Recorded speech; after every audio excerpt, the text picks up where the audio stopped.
They say money can't buy happiness, but it can sure as hell buy betrayal.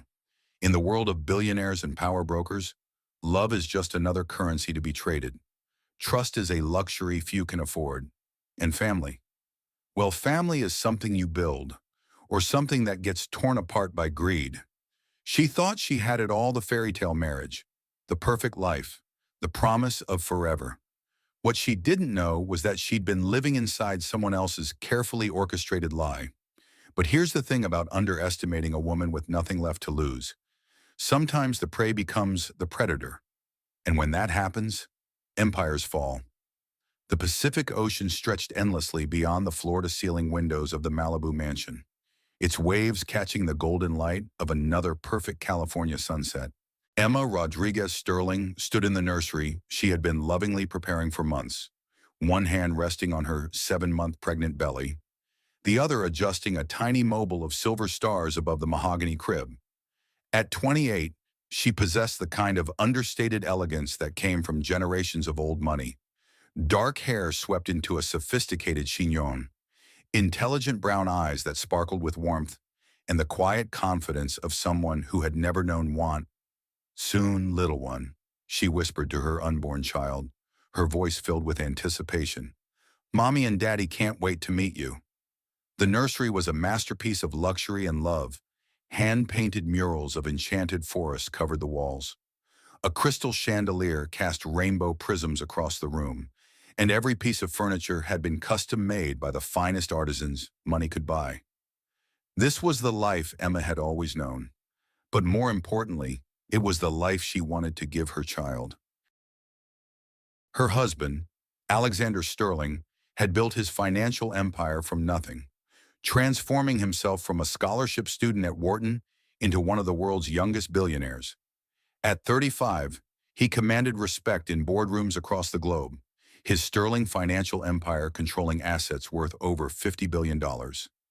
Their love story had been the stuff of fairy tales: the brilliant self-made billionaire and the princess of the Rodriguez dynasty, one of America's most powerful business families. Emma's father, Santiago Rodriguez, had built Rodriguez Industries from a single construction company into a multinational conglomerate spanning real estate, technology, and energy.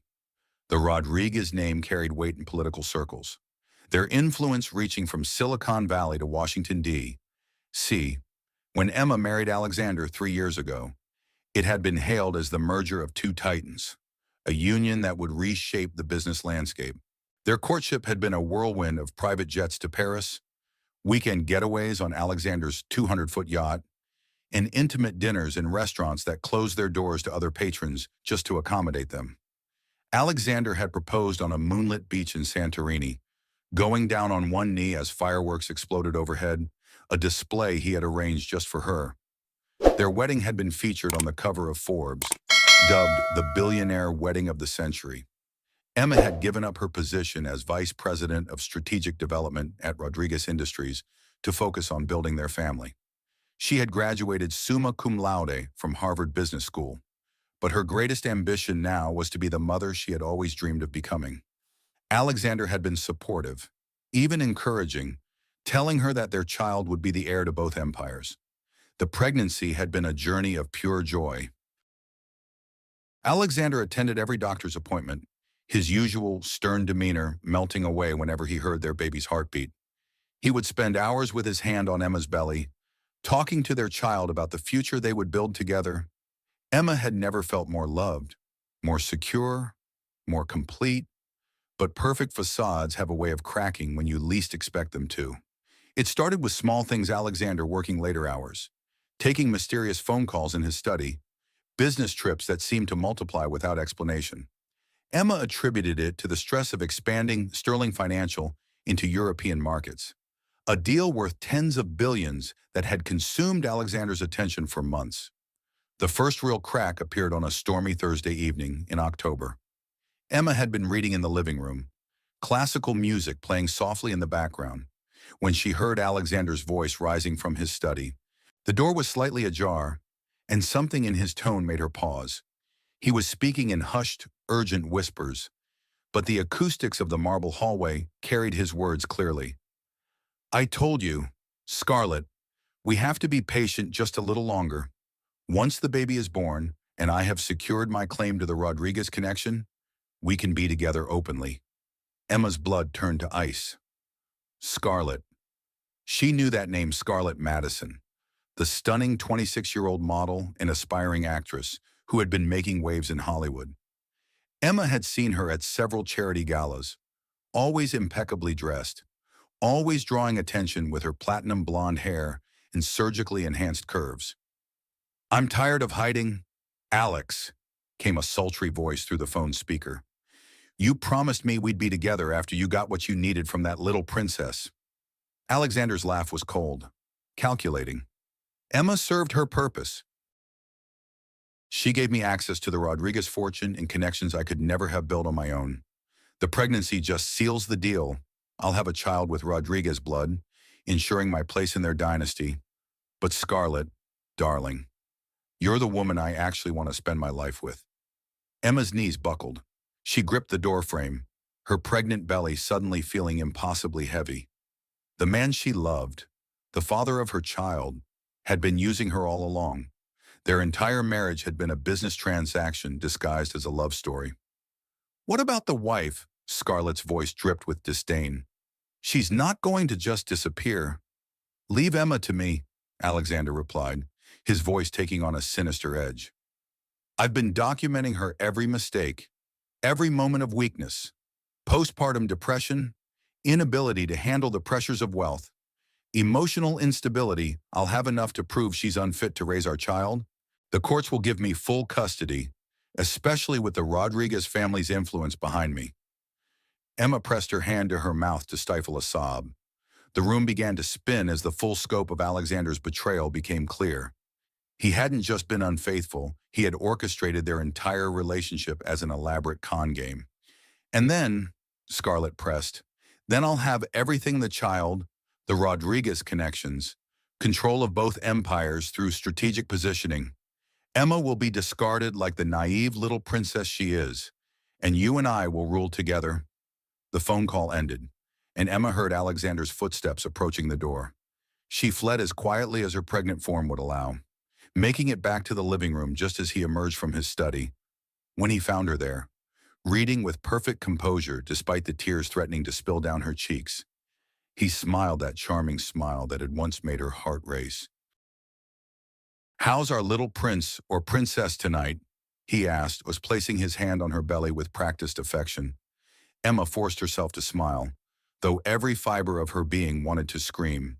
"Active as always. I think this one's going to be a fighter. Just like his daddy," Alexander said with a confidence that now sounded like arrogance. That night, as Alexander slept peacefully beside her, Emma stared at the ceiling and planned. She was indeed her father's daughter, and Santiago Rodriguez had not built an empire by being weak or naive. If Alexander wanted to play games, she would show him what a Rodriguez was truly capable of. The next morning, while Alexander was at his downtown office, Emma made a phone call to Marcus Thompson, a private investigator her father had used for years. Marcus was discreet, thorough, and expensive, exactly what she needed. "Mrs. Sterling," Marcus said when he arrived at the mansion that afternoon, "your father speaks very highly of you. How can I help?" Emma handed him a check for $50,000, pocket money for someone with her resources. "I need you to follow my husband. Document everything: where he goes, who he sees, what he does. I particularly want to know about his relationship with Scarlett Madison." Marcus nodded professionally. "How long do you want surveillance?" "Until I have enough evidence to destroy him," Emma replied, her voice steady despite the turmoil in her heart. For 3 months, Marcus worked in shadows, compiling a dossier that would have impressed the FBI. Video footage of Alexander and Scarlett at intimate dinners, hotel receipts, phone records, email communications, a paper trail of deception that painted a clear picture of not just infidelity, but criminal conspiracy. Emma also discovered that she had underestimated Scarlett Madison. The woman wasn't just a pretty face looking for a rich husband. She was a sophisticated con artist with a history of targeting wealthy men. Marcus uncovered 3 previous relationships with millionaires, each ending with mysterious deaths or financial ruin for her victims. There were whispers about a casino mogul in Las Vegas who had died in an accident shortly after changing his will in Scarlett's favor. "This woman is dangerous. Mrs. Sterling," Marcus warned during one of their secret meetings at a small cafe in Santa Monica. "I think you should involve law enforcement." Emma shook her head. "Not yet. I want to handle this my way first." The confrontation came sooner than Emma had planned. Alexander announced that he would be hosting a charity gala at the Beverly Hills Hotel to celebrate closing the largest deal in Sterling Financial's history, a partnership with European investors worth $10 billion. It would be attended by 500 of the world's most powerful people, from tech billionaires to Hollywood royalty to heads of state. "It'll be the perfect venue to announce our exciting news," Alexander said over breakfast, his hand resting on Emma's belly. "What news?" Emma asked, though she suspected she already knew. Alexander's smile was predatory. "I think it's time the world knew that you're not cut out for this life. Darling, the stress of being a billionaire's wife has clearly been too much for you. Everyone's been talking about your emotional instability lately." Emma's blood ran cold. "What are you talking about?" "Oh, Emma," Alexander said with mock sympathy. "The way you've been acting, the mood swings, the paranoia, the accusations. My lawyers think it would be best if you voluntarily committed yourself to a private facility after the baby's born, just until you're feeling better." The pieces fell into place with horrifying clarity. Alexander had been systematically isolating her from friends, documenting her every emotional moment during pregnancy, building a case to have her declared mentally unfit. Once she was institutionalized, he would have complete control of their child and access to the Rodriguez fortune through his role as the child's father. That evening, as Emma prepared for what would become the most important night of her life, she made one final phone call. "Daddy," she said when Santiago answered, "I need you." The Beverly Hills Hotel gleamed like a jewel against the night sky, its iconic pink facade illuminated by thousands of twinkling lights. The ballroom had been transformed into a winter wonderland, with ice sculptures, white roses, and crystal chandeliers creating an atmosphere of ethereal beauty. 500 guests in designer gowns and custom tuxedos mingled with champagne flutes, their conversations a symphony of power and privilege. Emma arrived fashionably late, her entrance designed for maximum impact. She wore a flowing midnight blue maternity gown that accentuated her pregnant silhouette while maintaining an air of regal elegance. Diamonds glittered at her throat and ears, family heirlooms worth more than most people's homes. Her hair was styled in an intricate updo, her makeup flawless, despite the emotional turmoil beneath the surface. Alexander stood near the stage with Scarlett, who looked stunning in a form-fitting red dress that left little to the imagination. They were surrounded by investors and celebrities, Alexander holding court with his characteristic charisma, while Scarlett played the role of his devoted companion. As Emma made her way through the crowd, she could feel the eyes of 500 people tracking her movement. Whispers followed in her wake speculation about the state of her marriage, her mental health, her fitness to be part of high society. Alexander's campaign of character assassination had been more effective than she had realized. Emma, darling, called Victoria Ashworth, a prominent socialite known for her vicious gossip. "You look absolutely radiant. How are you feeling?" The question seemed innocent enough, but Emma could hear the underlying probing. Everyone was watching for signs of the instability Alexander had been claiming. "I've never felt better, Victoria," Emma replied with a serene smile.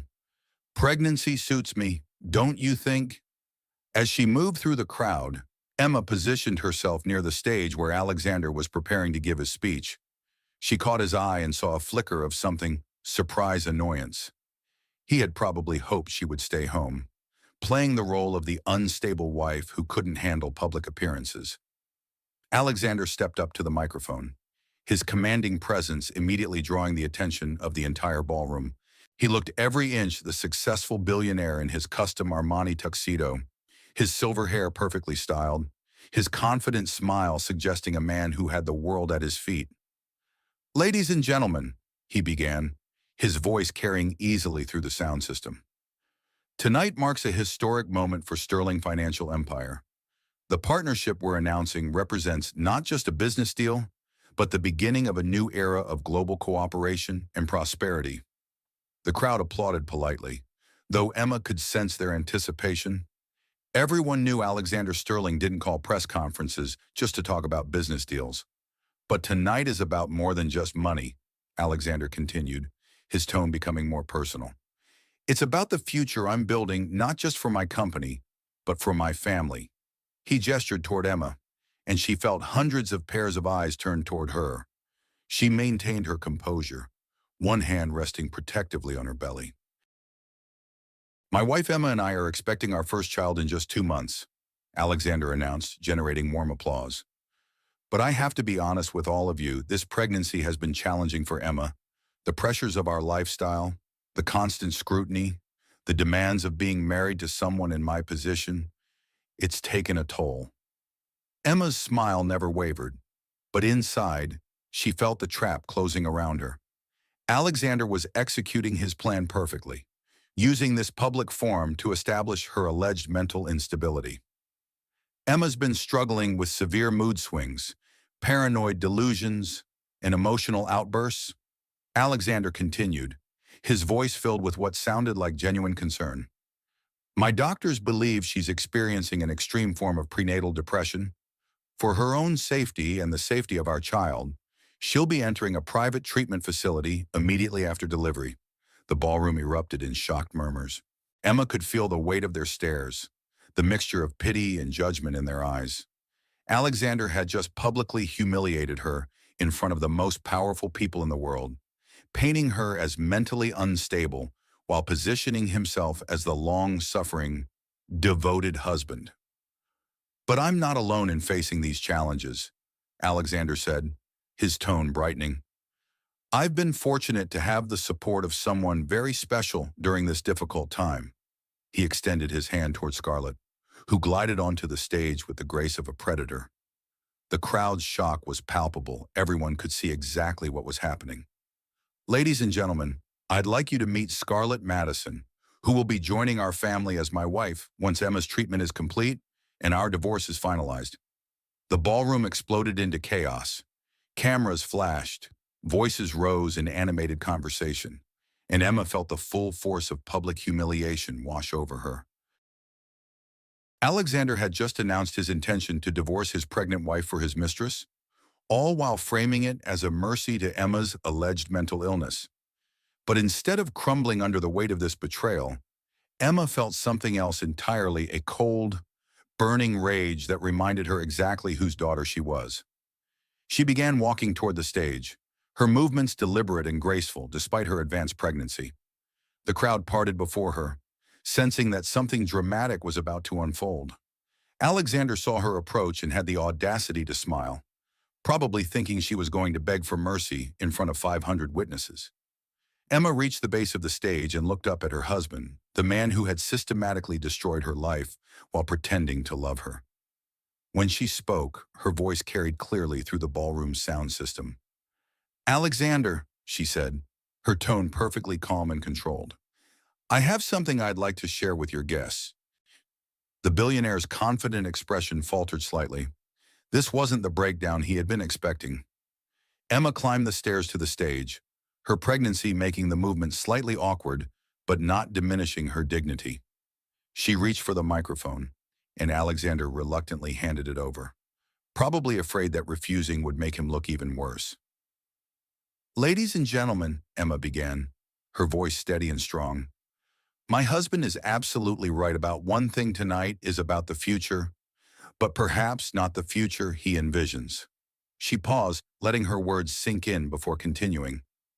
You see, for the past 3 months, I've been conducting my own investigation into my husband's activities.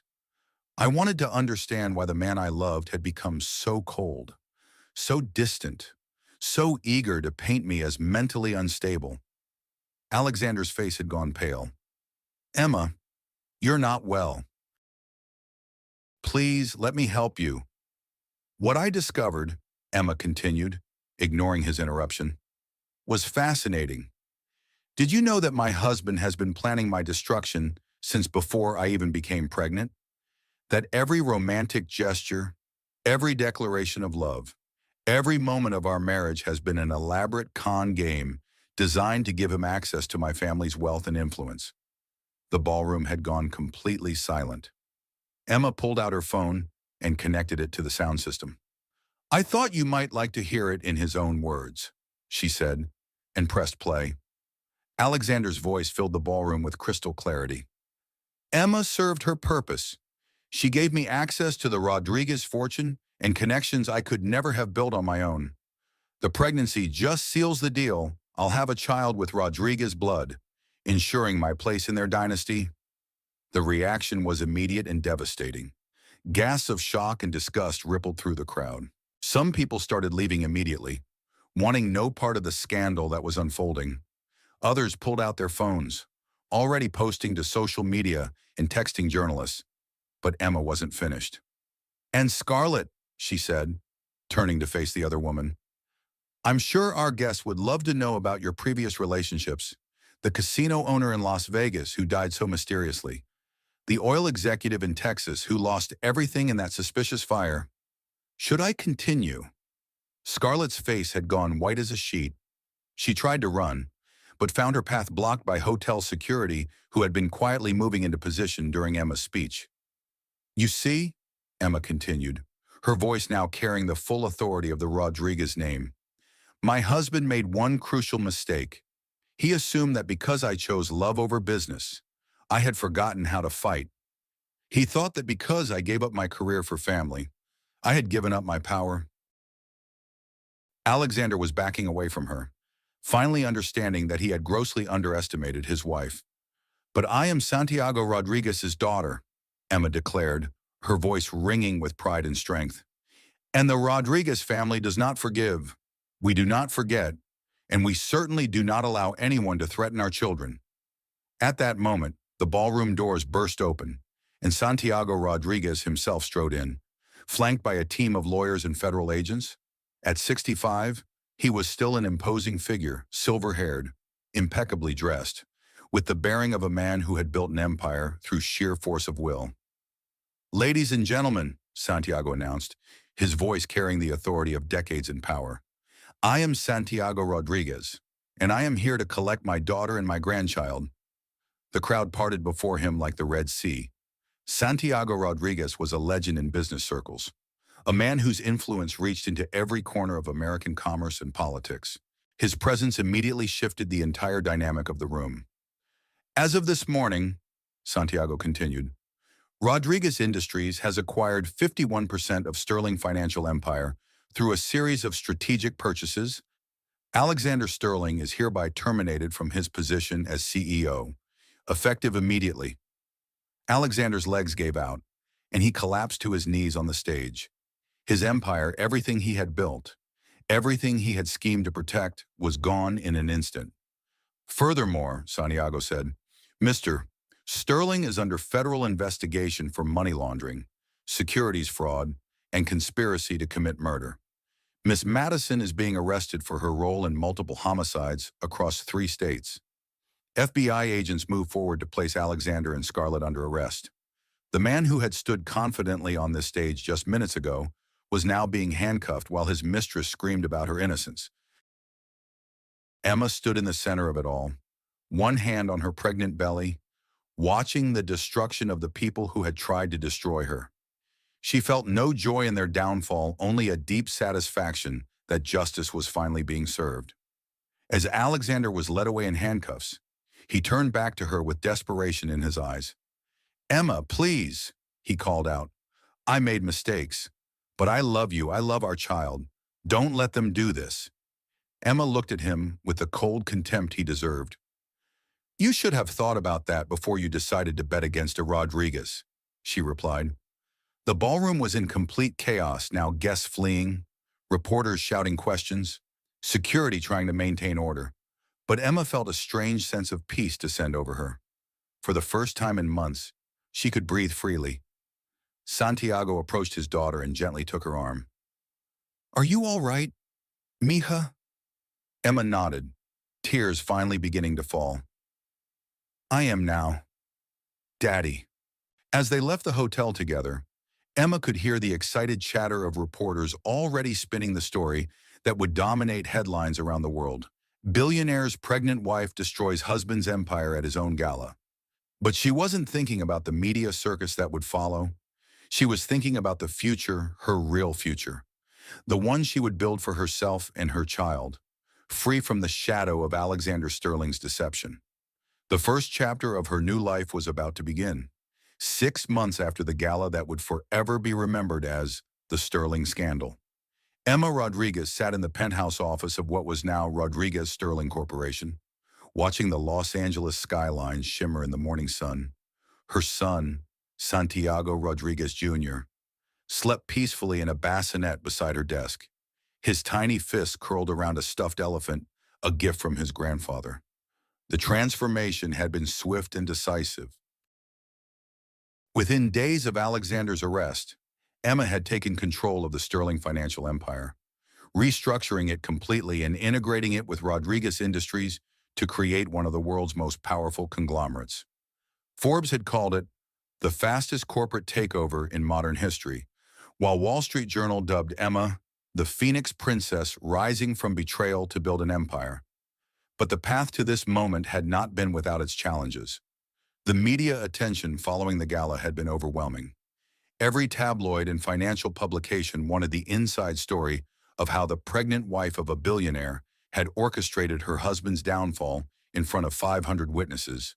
Emma had given exactly one interview to Barbara Walters, in which she had spoken with quiet dignity about the importance of protecting children from toxic relationships and the strength that comes from family support. "I did what any mother would do," she had said during that interview, her 3-month-old son sleeping in her arms. "I protected my child from people who would have used him as a pawn in their games of greed and manipulation." The interview had generated enormous sympathy for Emma and additional condemnation for Alexander, who was by then facing federal charges that would likely result in life imprisonment. Scarlett Madison had already been convicted and sentenced to death for her role in 3 murders, though her appeals would likely drag on for years. Emma's transformation from grieving wife to powerful CEO had surprised even those who knew her best. She had thrown herself into running the merged corporation with a fierce intelligence that reminded everyone why she had graduated summa cum laude from Harvard Business School.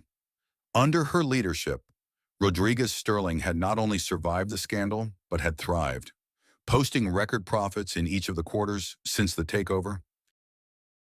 She had also launched the Strong Mothers Foundation, a nonprofit organization dedicated to helping women and children escape abusive relationships. The foundation provided legal aid, financial support, and safe housing for victims of domestic abuse, with particular focus on cases involving wealthy abusers who might otherwise escape justice through their connections and resources. Every woman deserves to be believed, protected, and empowered, Emma had said at the foundation's launch event. No one should have to face betrayal and abuse alone. The foundation had already helped hundreds of women and had attracted support from celebrities, politicians, and business leaders around the world. Emma's story had become a symbol of hope for women facing seemingly impossible circumstances. On this particular morning, Emma was preparing for what would be another milestone in her new life, the annual Rodriguez Sterling board meeting, where she would present the company's 5-year strategic plan. At 29, she was the youngest CEO in the Fortune 500, but she had already proven that age was no barrier to effective leadership. Her assistant, Maria Santos, knocked on the office door. "Mrs. Rodriguez, the board members are arriving." Emma had reclaimed her maiden name immediately after Alexander's arrest, wanting no legal or emotional connection to the man who had betrayed her so completely. Little Santiago bore the Rodriguez name as well, ensuring that he would grow up knowing his true heritage. "Thank you, Maria. I'll be right there." Emma picked up her son, who was just beginning to wake up, his dark eyes so much like her own, blinking in the morning light. Santiago Jr. was a beautiful baby, healthy and happy, completely unaware of the circumstances surrounding his birth. Emma was determined to keep it that way until he was old enough to understand the full story. "Come on, little prince," she whispered. "Let's go show the board how Rodriguez women get things done." The boardroom was a study in power and prestige. Floor-to-ceiling windows overlooked downtown Los Angeles, and the massive mahogany table was surrounded by the leaders of various divisions of the Rodriguez-Sterling empire. These were some of the most influential people in global business, and they all reported to Emma. As she entered the room carrying her son, the executives rose to their feet. This had become a tradition at Rodriguez-Sterling. Whenever Emma brought Santiago to a meeting, the entire room would stand in acknowledgement of the next generation of leadership. It was a gesture of respect that would have been unthinkable in the old boys club atmosphere that had dominated corporate America for generations. "Good morning, everyone," Emma said, settling Santiago in his carrier before taking her place at the head of the table. "I hope you're ready for some exciting news." She activated the wall-mounted screens, which displayed a series of charts and projections that immediately captured everyone's attention. Rodriguez-Sterling Corporation has exceeded all projections for the third consecutive quarter, she began. "Our revenue is up 37% from last year.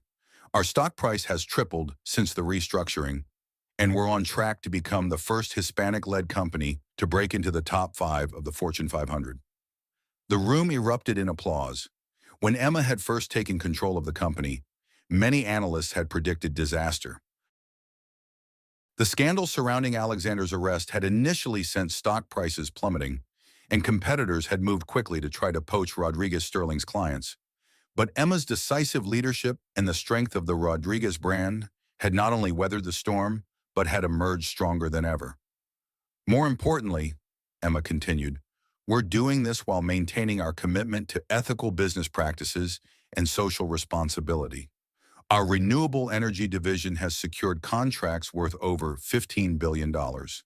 Our tech sector is leading innovation in artificial intelligence applications for healthcare. And our real estate development projects are setting new standards for sustainable construction." Robert Chen, the head of the Asian Markets Division, raised his hand. "Emma, the Hong Kong expansion is proceeding ahead of schedule. The regulatory approval process has been surprisingly smooth." Emma smiled. "That's because we're not cutting corners or bribing officials. Robert, when you conduct business with integrity, doors open naturally." This had been one of Emma's first major policy changes, eliminating the questionable practices that Alexander had used to accelerate deal-making. While some competitors had mocked this approach as naive, Rodriguez-Sterling's reputation for ethical business had actually attracted partners and clients who wanted to work with a company they could trust. "What about the European markets?" asked Isabella Morrison, the company's chief financial officer. "That brings me to our next major announcement," Emma said, clicking to a new slide. "Rodriguez-Sterling has been selected as the primary partner for the European Union's Green Energy Initiative, a $100 billion project to transform Europe's energy infrastructure over the next decade." The silence in the room was profound. Landing the EU contract was considered the holy grail of international business. Hundreds of companies had competed for the opportunity, including several that were larger and more established than Rodriguez-Sterling. "How did we manage that?" asked David Kim, head of the energy division. "By being the best," Emma replied simply. "Our technology is superior, our track record is impeccable, and our vision aligns with Europe's sustainability goals. But more than that, they trust us. In a world where corporate scandals seem to break every week, Rodriguez-Sterling represents stability and integrity." The applause this time was thunderous. Landing the EU contract would cement Rodriguez-Sterling's position as a global leader and provide a foundation for growth that would last for generations. As the meeting continued, Emma outlined her vision for the company's future expansion into emerging markets, investment in cutting-edge research and development, and continued commitment to social responsibility initiatives.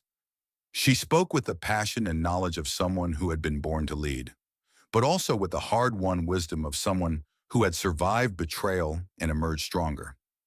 During a break in the meeting, Emma stepped out onto the executive balcony to get some fresh air. Los Angeles stretched out below her, a sprawling metropolis that represented both dreams and disappointments for millions of people. She thought about how different her life had become in just 2 years, from the naive wife of a scheming billionaire to the leader of a corporate empire. Her phone buzzed with a text message. She glanced at it and saw it was from Dr. Michael Chen, a pediatric cardiologist at Cedars-Sinai, who had become Santiago's doctor and, increasingly, an important person in Emma's life. Hope the board meeting is going well. Santiago has an appointment next week for his 6-month checkup. Dinner tonight to celebrate your EU victory. I promise to keep my medical opinions about proper nutrition to myself. Emma smiled, feeling a warmth that had nothing to do with the California sunshine. Michael was different from any man she had ever known, brilliant but humble, successful but compassionate, powerful but gentle. They had met when Santiago was born with a minor heart murmur that required monitoring, and their professional relationship had gradually evolved into something deeper. Unlike Alexander, whose charm had been calculated and manipulative, Michael's kindness felt genuine. He was genuinely interested in Emma's work, supportive of her goals, and completely devoted to Santiago's well-being. He had made it clear that he had no interest in Emma's wealth or status as a world-renowned pediatric surgeon. He had built his own successful career and reputation. Board meeting exceeding expectations. She texted back, "Dinner sounds perfect. Can you handle Santiago for a few hours afterward? I have some foundation work to catch up on." "Always. That kid is better company than most adults anyway." Emma's smile widened. Michael had fallen in love with Santiago almost as quickly as he had fallen in love with her. The little boy had never known Alexander. His father had been arrested when Santiago was still in the womb, but he was growing up surrounded by love and positive male role models like his grandfather and Michael. She returned to the boardroom, where the executives were discussing implementation timelines for the European project. As she listened to their plans and strategies, Emma felt a deep sense of satisfaction. This was what she had been born to do, not to be a trophy wife or a social butterfly, but to build something meaningful that would last beyond her own lifetime. "There's one more item on today's agenda," Emma said as the meeting wound down.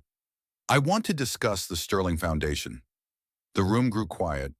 Emma had been deliberately vague about her plans for the charitable foundation that Alexander had established as a tax write-off and public relations tool. "As you know, the foundation has significant assets, over $200 million, that Alexander accumulated through various questionable means. I've been working with our legal team and federal prosecutors to ensure that this money is used for legitimate charitable purposes." She clicked to a new presentation slide showing a detailed plan for restructuring the foundation. "The Sterling Foundation will be dissolved and its assets transferred to the Strong Mothers Foundation, which will expand its mission to include supporting children whose lives have been affected by parental abuse or abandonment. We'll fund counseling services, educational scholarships, and legal advocacy programs." "That's a beautiful gesture." "Emma," said Isabella Morrison, "Alexander's ill-gotten gains will actually help heal the kind of damage he tried to inflict." "Justice isn't always about punishment," Emma replied. "Sometimes it's about transformation, taking something poisonous and turning it into medicine." As the board meeting concluded, Emma felt a familiar sense of anticipation. Each day brought new challenges and opportunities, but also the satisfaction of building something larger than herself. Rodriguez Sterling was no longer just a business empire. It was becoming a force for positive change in the world. That evening, as she prepared for dinner with Michael, Emma received an unexpected phone call from Marcus Thompson, the private investigator who had helped her gather evidence against Alexander. "Mrs. Rodriguez," Marcus said, his voice carrying an unusual urgency, "I thought you should know Alexander's lawyers filed an appeal today. They're claiming he was set up, that the evidence was fabricated." Emma felt a familiar chill run down her spine. "That's impossible. We have recordings, videos, financial documents. I know, and the appeal will probably fail, but they're also claiming that Alexander has new information about other crimes, information that could be valuable to federal prosecutors. They're fishing for a plea bargain." Emma sank into her office chair, her mind racing. Alexander had been sentenced to 45 years in federal prison, but if he could provide information leading to other convictions, He might be able to reduce his sentence significantly. What kind of information? She asked. Unknown at this point, but Mrs. Rodriguez, there's something else. Someone's been asking questions about you hiring private investigators, digging into your background and your family's business dealings, professional work, expensive. Who? That's what we're trying to find out. But whoever it is has serious resources and serious motivation. Emma felt the old familiar anger rising in her chest. Even from prison, Alexander was apparently still trying to destroy her life, but she was no longer the naive young woman he had manipulated so easily. Marcus, I want you to find out who's behind this investigation. Use whatever resources you need. The full backing of Rodriguez Sterling Corporation is behind you. Already on it. I'll have preliminary information within 48 hours. As Emma hung up the phone, she looked out at the Los Angeles skyline and made a silent promise to her sleeping son. No one would ever again threaten their family, their peace, or their future. She had learned to fight, and she had learned to win. Alexander Sterling had taught her many things during their marriage, though not the lessons he had intended. He had taught her that love without trust is meaningless, that power without integrity is hollow, and that underestimating a Rodriguez woman is always a fatal mistake. Now someone else was about to learn those same lessons the hard way. Emma picked up her phone and sent Michael a text. Rain check on dinner, family business has come up. His response came back immediately. Everything okay? Do you need anything? Emma smiled, feeling grateful for the first time in years to have someone who cared about her well-being without any ulterior motives. Just Rodriguez family business. Nothing I can't handle. But I love you for asking. Love you too. Give Santiago a kiss from Uncle Michael. As Emma prepared to leave the office and dive back into battle, she felt the same steel resolve that had carried her through the darkest moments of her marriage and divorce. She was no longer fighting just for herself. She was fighting for her son, for the women helped by her foundation, and for the principle that justice should never be for sale. Alexander Sterling had made the mistake of thinking that destroying her would be easy. Now someone else was making the same error. They were all about to learn that Emma Rodriguez was just getting started. 2 weeks after Marcus Thompson's warning phone call, Emma sat in the executive conference room of Rodriguez Sterling Corporation, surrounded by a war council that would have intimidated heads of state. Her father Santiago occupied the chair to her right, his silver hair gleaming under the crystal chandelier as he reviewed legal documents with the intense focus that had built his empire. To her left sat Jennifer Walsh, the most feared litigation attorney on the West Coast, whose perfect record in high-stakes corporate warfare had earned her the nickname the Executioner. Across the table, Marcus Thompson spread out surveillance photographs and financial records like a general planning a military campaign. FBI Special Agent Sarah Chen, who had led the original investigation into Alexander's crimes, sat at the far end of the table with a grim expression that suggested the news was worse than Emma had anticipated. What do we know? Emma asked, her voice steady, despite the tension crackling through the room. Marcus cleared his throat and gestured to the photographs. The investigation into your family's business practices is being funded by someone with essentially unlimited resources. They've hired 3 separate private investigation firms, 2 forensic accounting teams, and at least 1 former CIA operative who specializes in corporate espionage. Any idea who's paying for all this? Santiago asked, his tone carrying the dangerous quiet that Emma remembered from her childhood, the voice her father used just before he destroyed his enemies. That's where it gets interesting, Agent Chen interjected. The money is flowing through a maze of shell companies and offshore accounts, but we've managed to trace some of it back to its source. You're not going to like this. She slid a file folder across the table to Emma. Inside was a photograph that made Emma's blood run cold. Victoria Sterling, Alexander's mother, stepping out of a Rolls-Royce in front of a Swiss bank. I thought she was out of the picture, Emma said. After Alexander's arrest, she disappeared from public life completely. She's been busy, Agent Chen replied. Victoria Sterling has spent the last year liquidating assets, calling in favors, and assembling what can only be described as a revenge fund. She's operating under the assumption that her son was set up, And she's determined to prove it. Jennifer Walsh leaned forward, her predatory instincts engaged. What's her endgame? Alexander is facing life in prison. Even if she could somehow discredit the evidence against him, the damage to his reputation and business empire is irreversible. She's not trying to save Alexander's empire, Marcus explained. She's trying to destroy Emma's. The investigation she's funding is looking for any possible irregularity in Rodriguez Industries' business practices going back 30 years. She wants to find something, anything, that she can use to bring down the Rodriguez family and take custody of Santiago Jr. Emma felt her protective instincts flare. Over my dead body. That might be the plan, Agent Chen said grimly. 3 of the people working for Victoria Sterling have connections to professional fixers, the kind of people who make problems disappear permanently. We've been monitoring their communications, and they've been asking very specific questions about your security arrangements, your daily routines, and your son's schedule. Santiago's hand clenched into a fist on the conference table. If that woman thinks she can threaten my daughter and grandson, she's about to find out what happens when you declare war on the Rodriguez family. Emma interrupted, her voice carrying a steel edge that surprised even her. What's our timeline? Victoria is planning something big for the anniversary of Alexander's arrest, Marcus replied. 2 weeks from today, we don't know exactly what, but she's called in every favor and spent every dollar to make it happen. Emma stood and walked to the floor-to-ceiling windows overlooking downtown Los Angeles.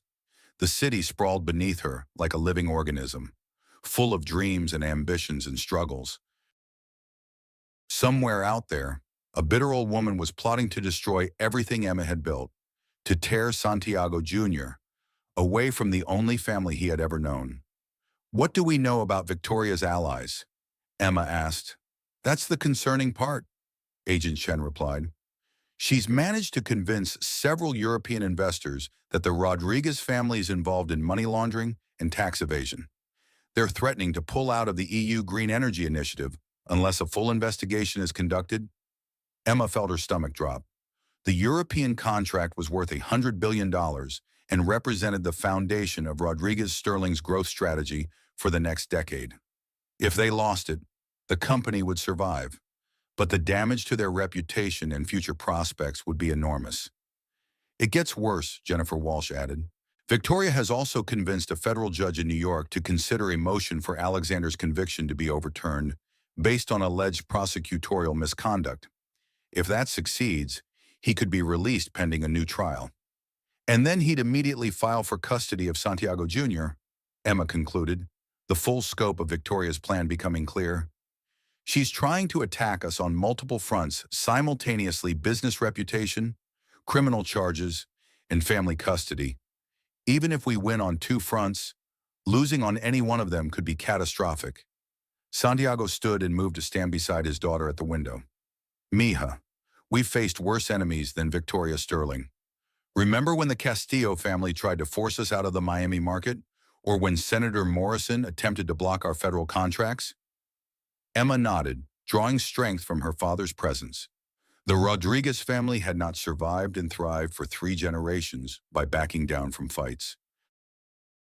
But this is different, she said. Those were business disputes. This is personal. Victoria isn't just trying to win, she's trying to destroy us completely. Then we'll have to destroy her first, Santiago replied matter-of-factly. Marcus, what do we know about Victoria's finances and operations? Marcus smiled, the expression of a hunter who had found his prey. Quite a lot, actually. Victoria made one crucial mistake. She assumed that, because she was operating through shell companies and offshore accounts, she was invisible. But Rodriguez Industries has partnerships with intelligence agencies around the world, and the Sterling name still triggers automatic monitoring in financial centers from London to Hong Kong. He spread out a new set of documents. Victoria has been funding her operations by selling assets that technically belong to Alexander's estate assets that should be frozen pending the resolution of his criminal cases. She's also been bribing officials in 3 different countries to access information that should be classified. That's multiple felonies, Jennifer Walsh said with obvious satisfaction. Financial fraud, obstruction of justice, conspiracy, International bribery, we could have her arrested within 24 hours. No, Emma said firmly. If we arrest her now, we'll never know the full scope of her network or what other surprises she has planned. I want to let her make her move, then crush her completely. Agent Chen looked concerned. Emma, if we wait and she's planning something violent, she won't risk direct violence. Emma interrupted. Victoria Sterling is many things, but she's not stupid. She knows that any harm to me or Santiago Jr. would immediately point back to her. She's planning something more sophisticated. Emma turned back to face the War Council, her mind already working through possibilities and contingencies. Marcus, I want complete surveillance on Victoria and everyone working for her. Jennifer, prepare countersuit documents for everything we can think of. Defamation, harassment, conspiracy, fraud. Agent Chen, coordinate with international law enforcement to monitor Victoria's communications. What about the European situation? Santiago asked. If Victoria manages to convince the EU to launch an investigation, then we'll give them the most comprehensive audit in corporate history, Emma replied. Rodriguez Industries has nothing to hide. Our books are clean, our practices are ethical, and our track record speaks for itself. Let Victoria waste her money trying to find dirt that doesn't exist. And Alexander's appeal? Jennifer asked. Emma's smile was cold and calculating. I'm going to make sure that appeal fails so spectacularly that no judge will ever consider another one. Over the next 2 weeks, Emma orchestrated a defense that combined the resources of a multinational corporation with the determination of a mother protecting her child. Rodriguez Sterling's legal team compiled thousands of pages of documentation proving the company's ethical practices and financial transparency. Emma personally flew to Brussels to meet with EU officials, presenting evidence of Victoria's bribery attempts and providing complete access to Rodriguez Sterling's internal records.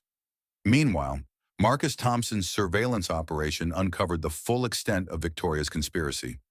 She had recruited former Sterling financial employees who felt they had been unfairly terminated after Alexander's arrest. She had bribed journalists to plant negative stories about the Rodriguez family in European financial publications. Most damaging of all, she had been feeding information to Alexander's legal team, helping them craft their appeal based on inside knowledge of the original investigation. The confrontation Emma had been expecting came on a Tuesday morning in early March. She was in her office, reviewing financial projections with Santiago Jr., playing contentedly in his playpen nearby, when Maria Santos burst through the door with an expression of barely controlled panic. Mrs. Rodriguez, you need to see this right now. Maria turned on the wall-mounted television, which was tuned to CNN. The breaking news banner read, Explosive allegations against Rodriguez family. Exclusive investigation reveals decades of corruption. Emma watched in stunned silence as Victoria Sterling appeared on screen, sitting across from Anderson Cooper in what appeared to be an exclusive interview. The older woman looked every inch the grieving mother dressed in black, her silver hair perfectly styled, her expression a mixture of sorrow and righteous anger. My son Alexander made mistakes, Victoria was saying, her voice trembling with what appeared to be genuine emotion. But he was set up by the Rodriguez family as part of a conspiracy that goes back decades. Emma Rodriguez used her family's criminal connections to frame my son for crimes that her own family committed. Anderson Cooper leaned forward with professional skepticism. Those are serious allegations. Mrs. Sterling, what evidence do you have to support these claims? Victoria reached into her purse and pulled out a thick folder. Financial records proving that Rodriguez Industries has been laundering money for drug cartels since the 1990s. Bank statements showing illegal transfers to offshore accounts. And most damning of all, recorded conversations between Santiago Rodriguez and known criminal associates discussing how to eliminate anyone who threatened their operations. Emma felt the world tilt around her. She knew the allegations were false. Her family's business had always operated within the law. But Victoria's presentation was convincing, complete with what appeared to be legitimate documents and recordings. Furthermore, Victoria continued, I have evidence that Emma Rodriguez deliberately seduced my son as part of a planned takeover of Sterling Financial. the pregnancy, the marriage, even the charity gala where she supposedly exposed Alexander's infidelity, all of it was orchestrated to steal his company and destroy his reputation. Emma's phone was already ringing with calls from reporters, board members, and government officials. The stock price of Rodriguez Sterling Corporation was plummeting in real time as investors panic sold their shares. "Maria, get my father on the phone immediately," Emma said, her mind racing through response strategies. "Then call Jennifer Walsh and Agent Chen. We need an emergency meeting in the conference room in 30 minutes. As her assistant rushed to make the calls, Emma stared at the television screen where Victoria Sterling was completing her character assassination with practiced precision. The woman had clearly been planning this moment for months, crafting a narrative that would be difficult to disprove quickly and devastating in its immediate impact. But Emma Rodriguez had not survived her husband's betrayal and built a corporate empire by backing down from fights. If Victoria Sterling wanted a war, she would get one, but she had just made the same mistake that Alexander had made 2 years earlier. She had underestimated the power and determination of a Rodriguez woman protecting her family. Emma picked up Santiago Jr., who was blissfully unaware of the crisis unfolding around him, and kissed his forehead gently. "Don't worry, baby," she whispered. "Mommy is going to teach this woman the same lessons she taught your biological father. No one threatens the Rodriguez family and walks away unscathed." The final battle was about to begin. The war room at Rodriguez Sterling Corporation hummed with controlled chaos as Emma assembled the most formidable team of legal and public relations experts money could buy. Outside, protesters gathered with signs reading "Rodriguez Family Crime Syndicate" and "Justice for Alexander Sterling," their chants echoing through the canyon of downtown skyscrapers. Inside, Emma stood at the head of the conference table like a general preparing for the battle that would determine her family's survival. Victoria Sterling's CNN interview had detonated like a nuclear bomb in the business world. Within hours, Rodriguez Sterling's stock had lost 40% of its value. The European Union had suspended negotiations on the Green Energy Initiative, pending a full investigation. Federal prosecutors were being pressured to reopen the Sterling case. Most devastating of all, a family court judge in New York had issued a temporary restraining order requiring Emma to surrender custody of Santiago Jr. to neutral parties until paternity and fitness hearings could be conducted. "How bad is it?" Emma asked Jennifer Walsh, who was coordinating responses from a dozen law firms across multiple jurisdictions. "Bad," Jennifer replied without sugarcoating the situation. "Victoria's evidence is sophisticated, not just fabricated documents, but deep fakes of audio recordings, manipulated bank records, and testimony from witnesses who appear credible on the surface. Someone spent millions of dollars creating a false narrative that will take months to fully debunk." "We don't have months," Santiago said grimly. "Every day this story dominates the news cycle. We lose more credibility and more business relationships." Agent Chen looked up from her laptop with the first piece of good news they'd had all day. "But we do have something Victoria doesn't know we have. The NSA has been monitoring international financial crimes networks, and Victoria's bribery payments to European officials triggered automatic surveillance protocols. We have recordings of her coordinating this entire campaign, including conversations where she explicitly admits to fabricating evidence." Emma felt a surge of hope. "How quickly can we get those recordings?" "That's the problem," Agent Chen replied. "The recordings are classified, and it could take weeks to get them declassified through official channels. By then, the damage might be irreversible." "What about unofficial channels?" Emma asked, her voice carrying a dangerous edge. Agent Chen shook her head. "Emma, I can't officially advise you to—" "I'm not asking for official advice," Emma interrupted.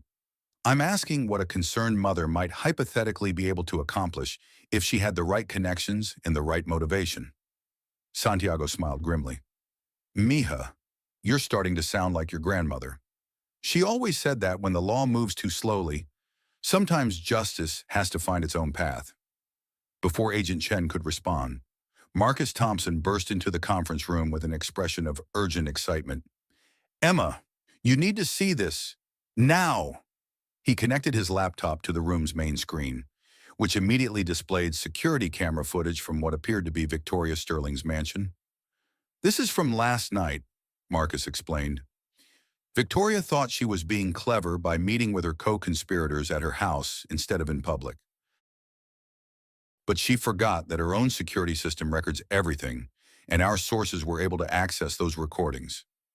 The footage showed Victoria Sterling in her elegantly appointed living room, surrounded by 5 people Emma recognized from their surveillance photos: the private investigators, corrupt journalists, and former Sterling financial employees who had been helping orchestrate the smear campaign. "Play the audio," Emma commanded. Victoria's voice filled the conference room with crystal clarity. "I don't care if the evidence is fake, as long as it's convincing. The Rodriguez family destroyed my son's life, and I'm going to return the favor. By the time I'm finished with them, Emma Rodriguez will be in prison, her bastard child will be in foster care, and Santiago Rodriguez will be bankrupt." One of the men in the footage leaned forward. "Mrs. Sterling, some of these fabricated documents could be traced back to us. If federal investigators are idiots," Victoria interrupted with contempt. "They believed our fake evidence against my son, and they'll believe our fake evidence against the Rodriguez family. The key is making sure the story spreads faster than they can investigate it." Emma felt a cold satisfaction wash over her. Victoria had just confessed to multiple felonies on camera, in her own home, surrounded by witnesses. That's conspiracy, obstruction of justice, fraud, and perjury, Jennifer Walsh said with obvious delight. "With multiple witnesses and video evidence, Victoria Sterling just handed us everything we need to destroy her."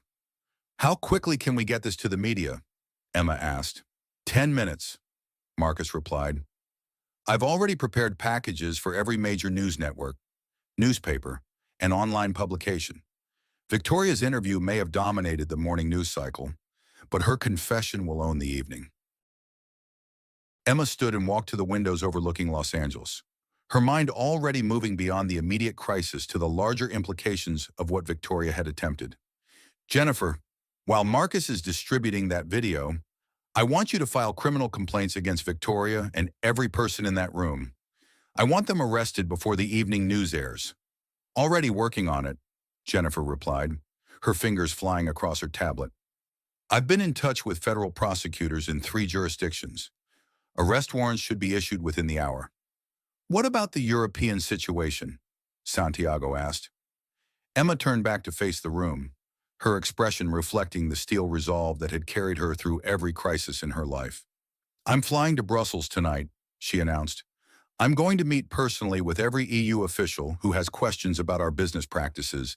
I'm going to provide them with complete access to our financial records, our internal communications, and our operational procedures. By the time I'm finished, they'll understand that Rodriguez Sterling Corporation represents exactly the kind of ethical business partner they need for the green energy initiative." "And the custody situation?" Agent Chen asked quietly.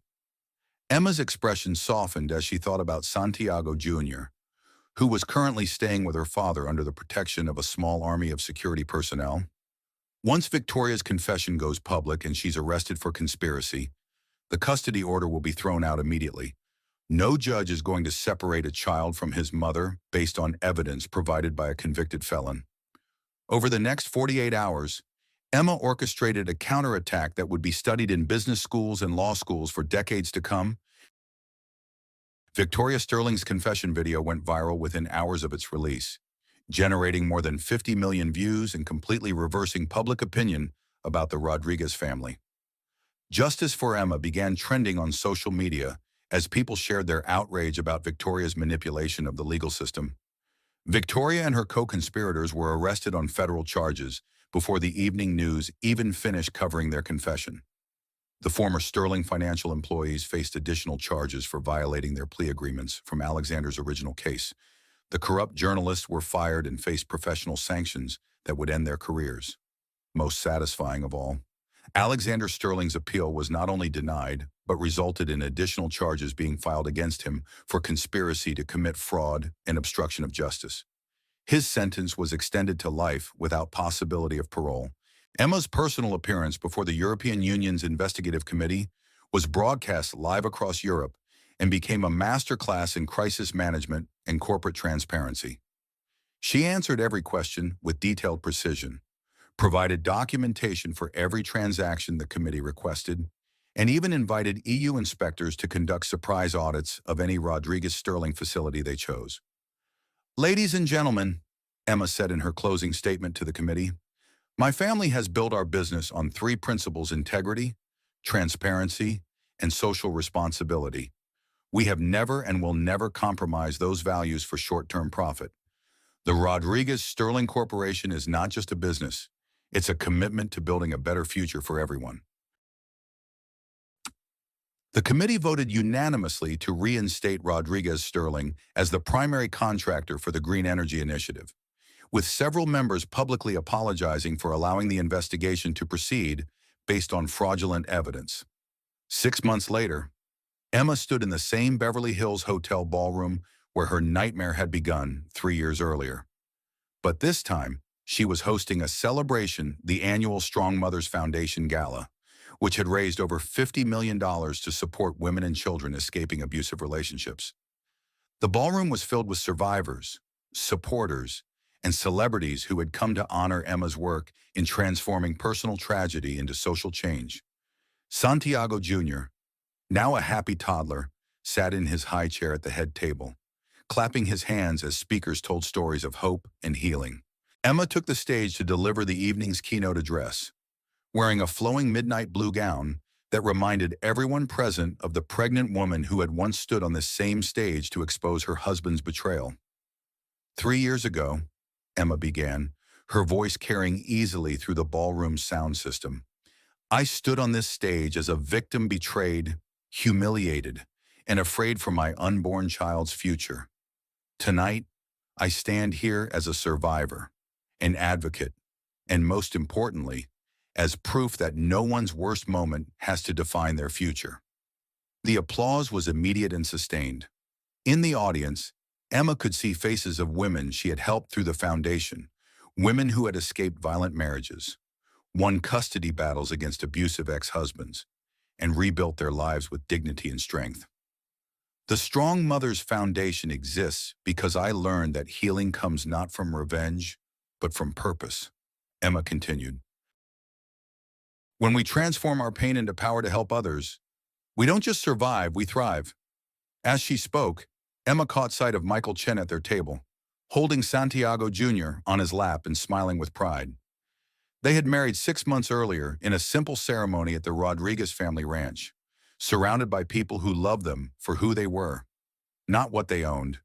Michael had legally adopted Santiago Jr., giving the little boy a father who chose to love him rather than one who had tried to use him.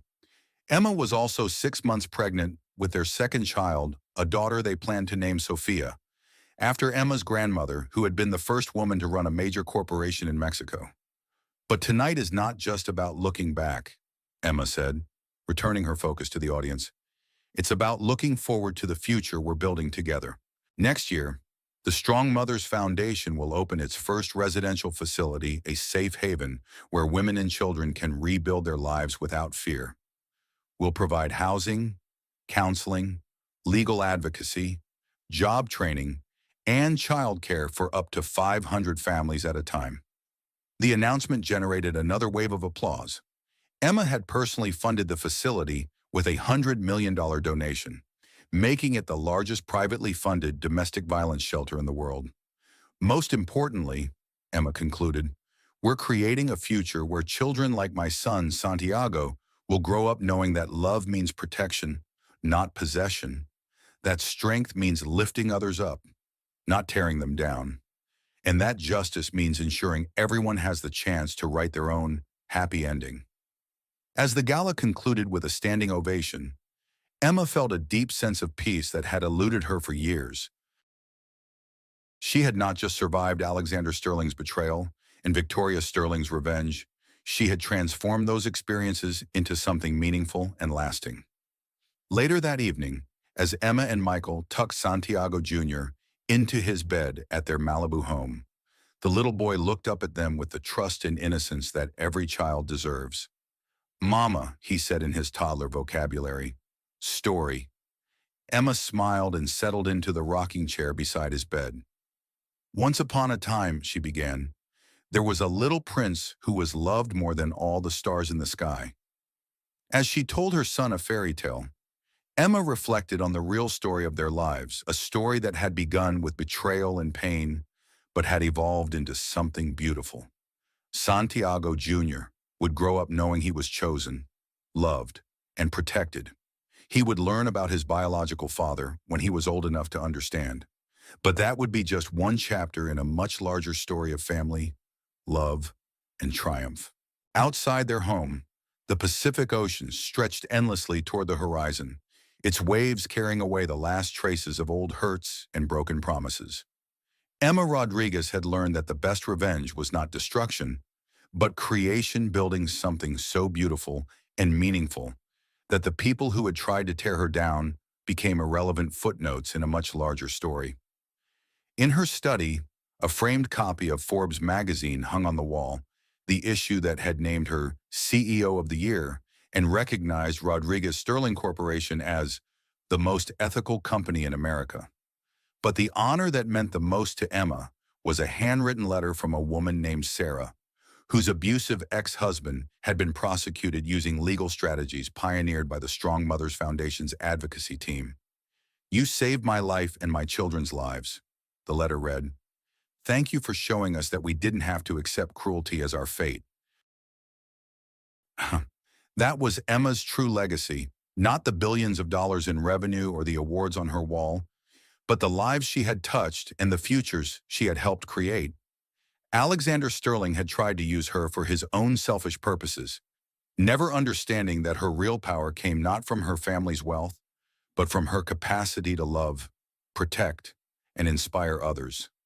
Victoria Sterling had tried to destroy her with lies and manipulation, never realizing that truth has a power that no amount of money can buy. Both had learned too late that underestimating a Rodriguez woman was always a fatal mistake. As Emma turned off the lights in Santiago Jr.'s room and headed downstairs to join Michael for a quiet evening together, she felt grateful for every twist and turn their story had taken.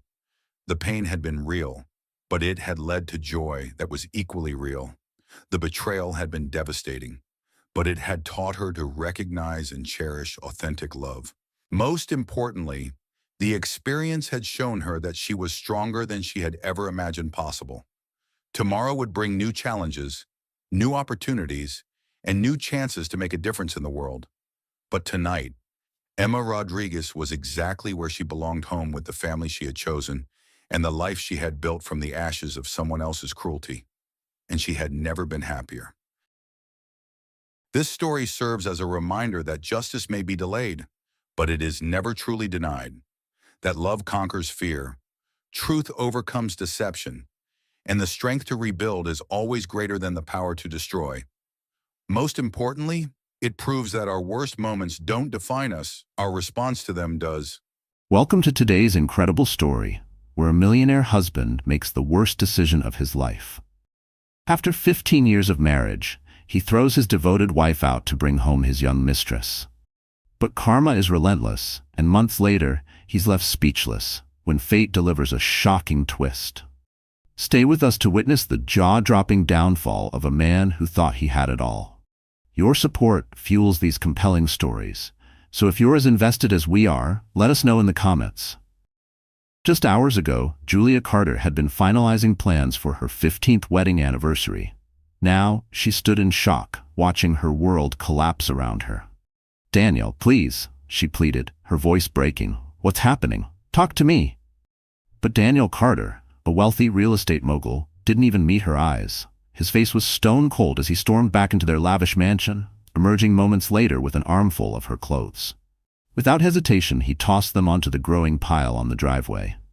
15 years, Julia," he shouted, his voice filled with resentment. 15 years of trying and nothing. You couldn't give me the one thing I need, an heir to my empire." Julia staggered back as if she had been struck. The words cut deeper than any blade. She and Daniel had tried for years, enduring countless fertility treatments, each failure leaving her heart in pieces. But she had always believed that love would be enough, that Daniel had understood. As his furious tirade continued, her mind drifted back to happier times. Their wedding day, his eyes full of love as he promised to stand by her side forever. Their first anniversary on a secluded beach, dreaming of the family they would build together. The night his first big real estate deal came through, and they danced in their tiny apartment, overwhelmed with hope for the future. Now, those moments felt like someone else's life. "Daniel, stop!" Julia cried, reaching for his arm. "We can fix this. We always have." But he jerked away as if her touch burned him.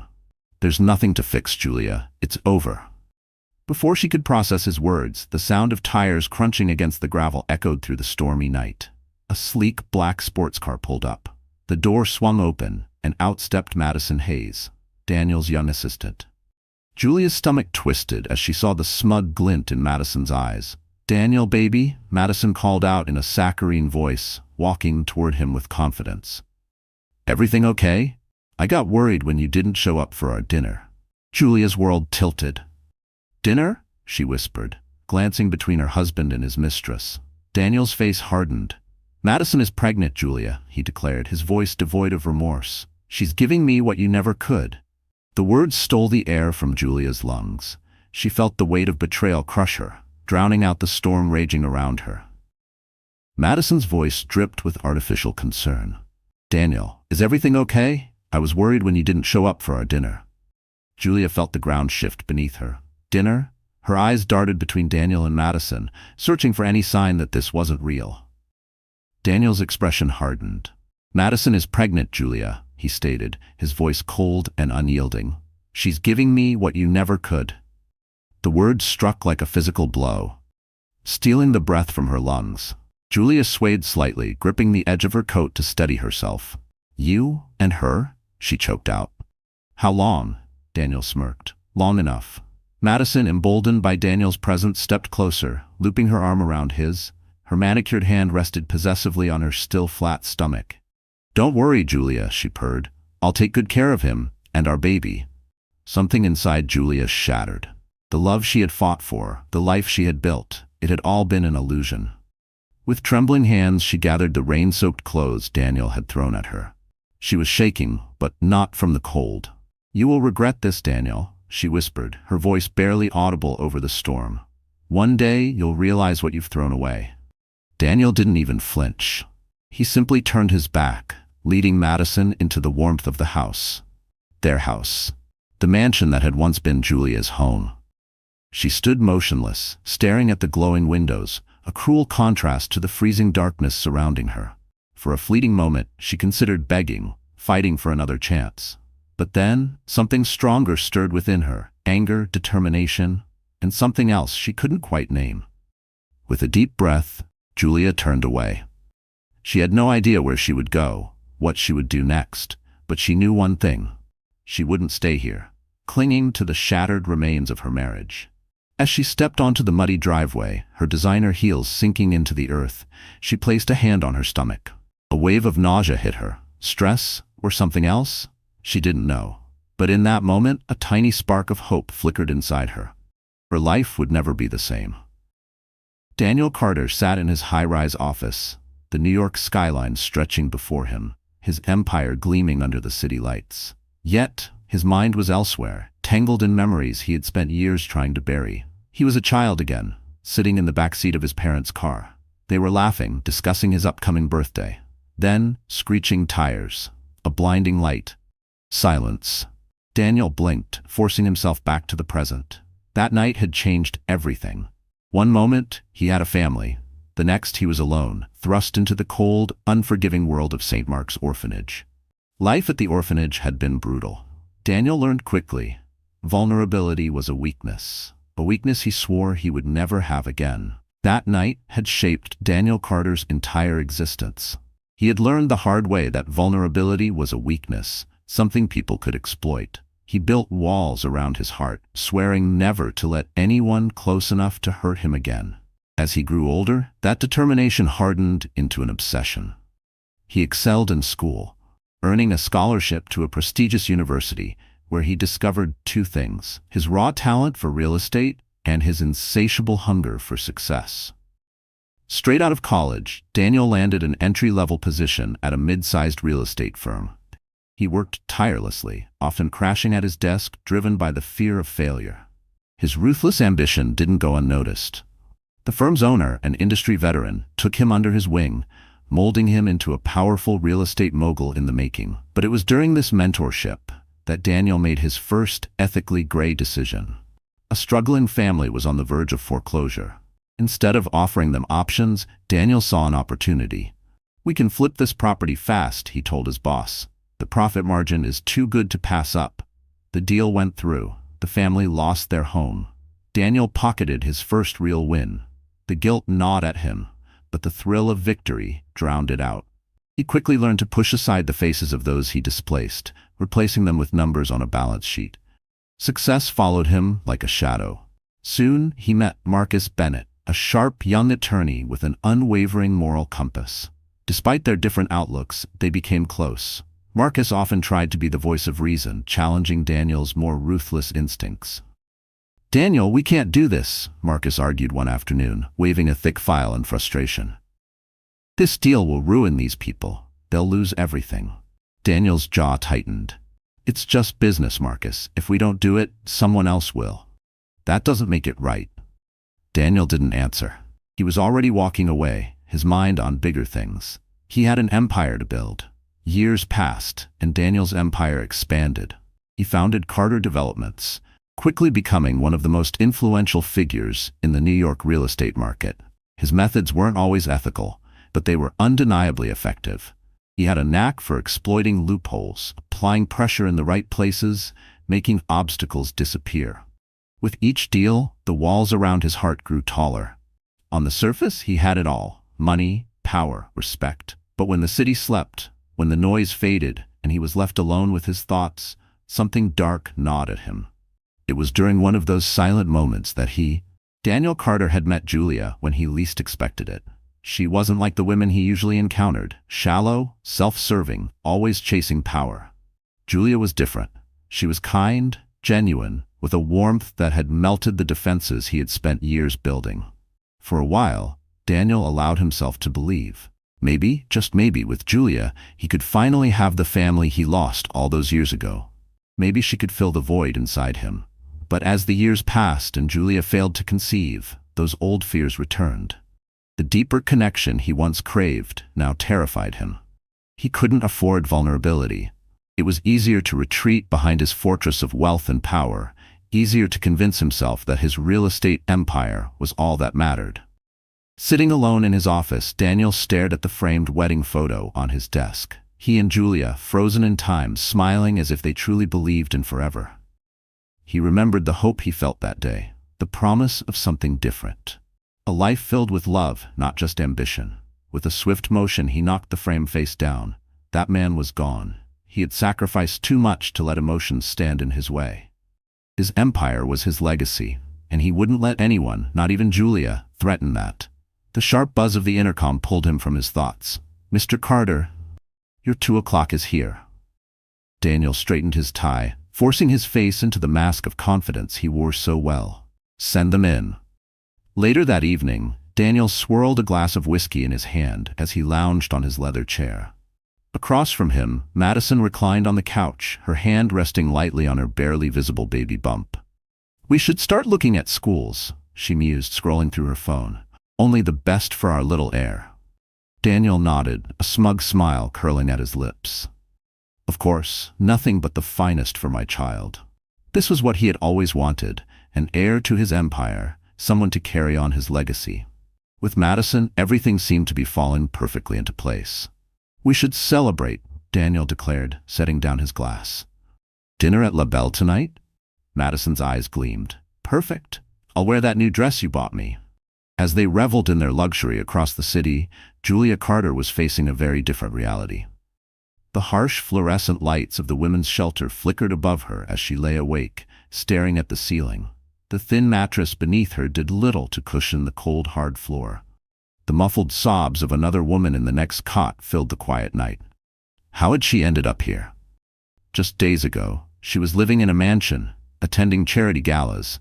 Now, she had nothing. The thin mattress barely cushioned Julia Carter from the hard floor, and the quiet sobs of the other women in the shelter filled the air. Just days ago, she had lived in a mansion, attending charity galas, wrapped in the illusion of security. Now she was homeless, penniless, and completely alone.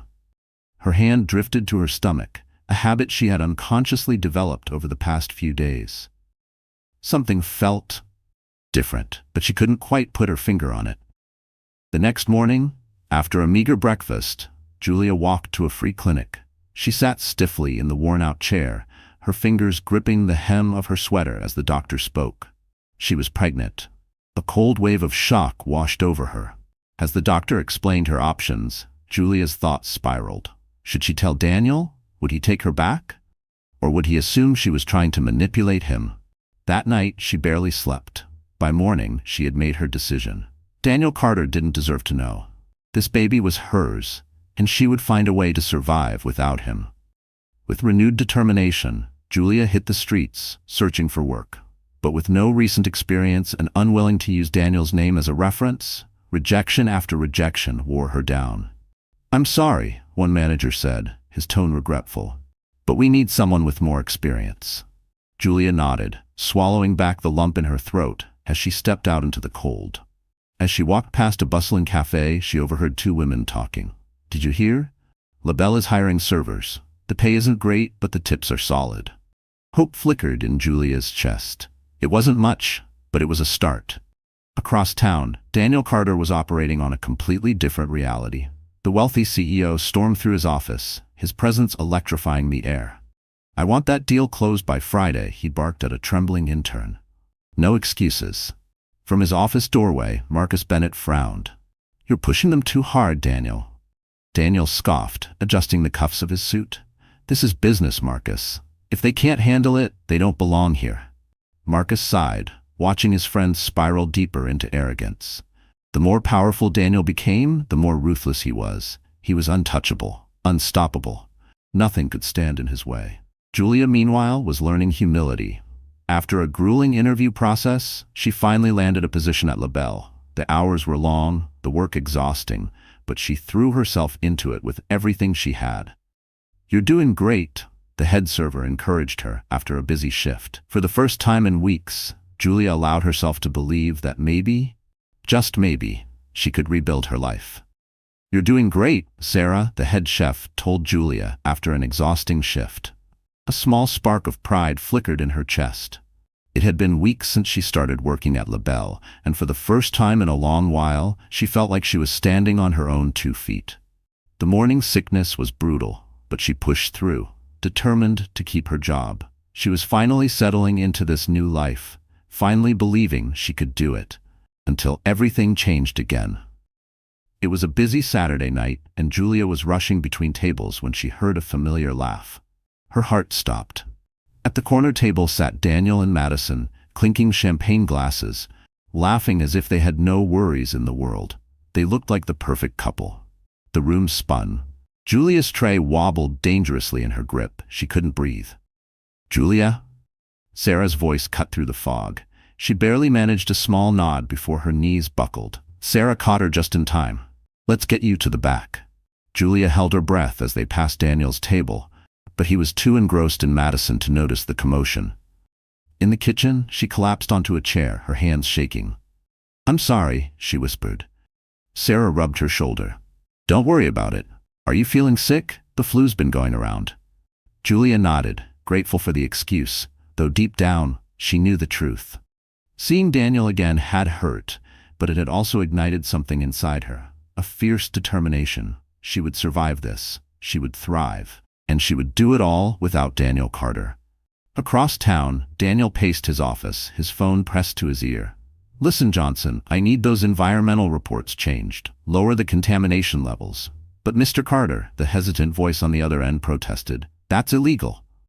"We won't be caught," Daniel snapped. "Just do it. This deal is worth millions." Hanging up, he leaned back in his chair, a triumphant smile spreading across his face. The Riverside Development Project would secure his place among the elite. A few tweaked numbers were a small price to pay for power, Meanwhile, Julia struggled through another shift at La Belle. Her growing belly made maneuvering between tables harder. "Watch it," a customer snapped as she barely avoided spilling water on him. "I'm so sorry," she mumbled, her cheeks burning. As she ducked into the kitchen, she overheard two servers whispering, "How much longer do you think Sarah will keep her? She's slowing down." Julia's hands clenched. She refused to be a victim.